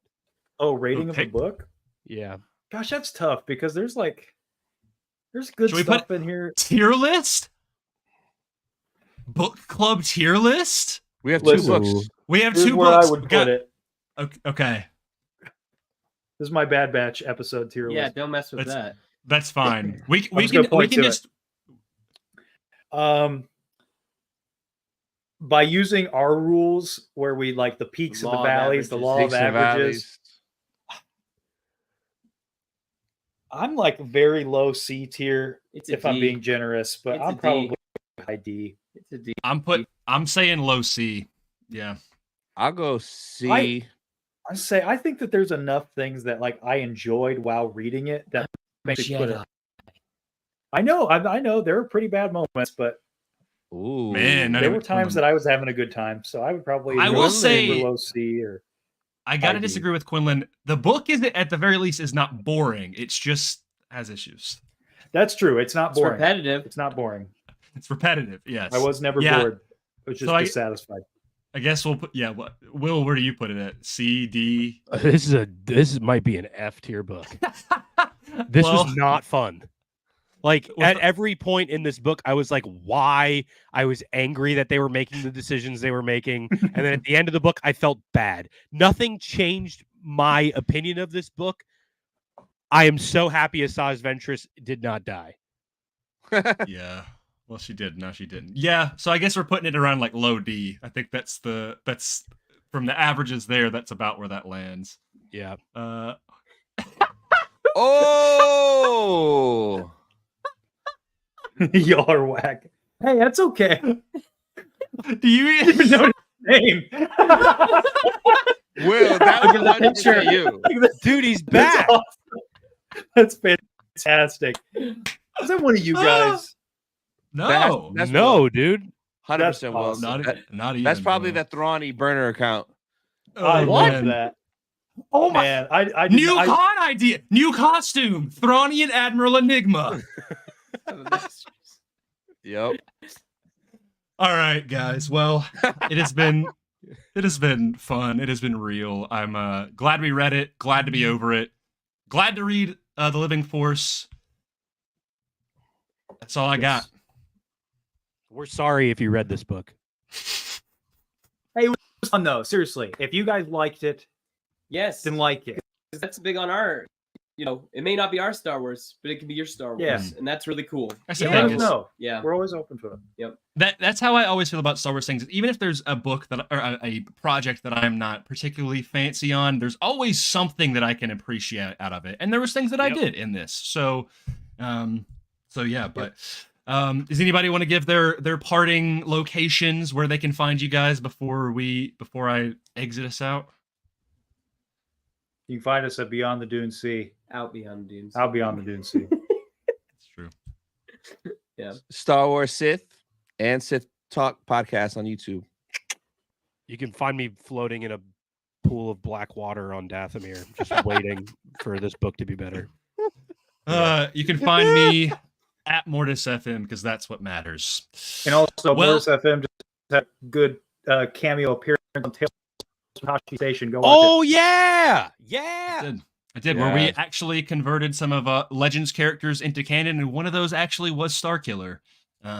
So It's good yeah. stuff. Go He watch should it. he should be the link between Palpatine and Snoke. Not a bad take. But that'll be for another tale. And remember, if they're not in the archives or records or something, they don't exist. It does not exist. Oh wait. Hold on. One more thing. I need a drink. Yeah, I'm Do you guys have thirsty. one? I have something here for you. Cerveza Cristal.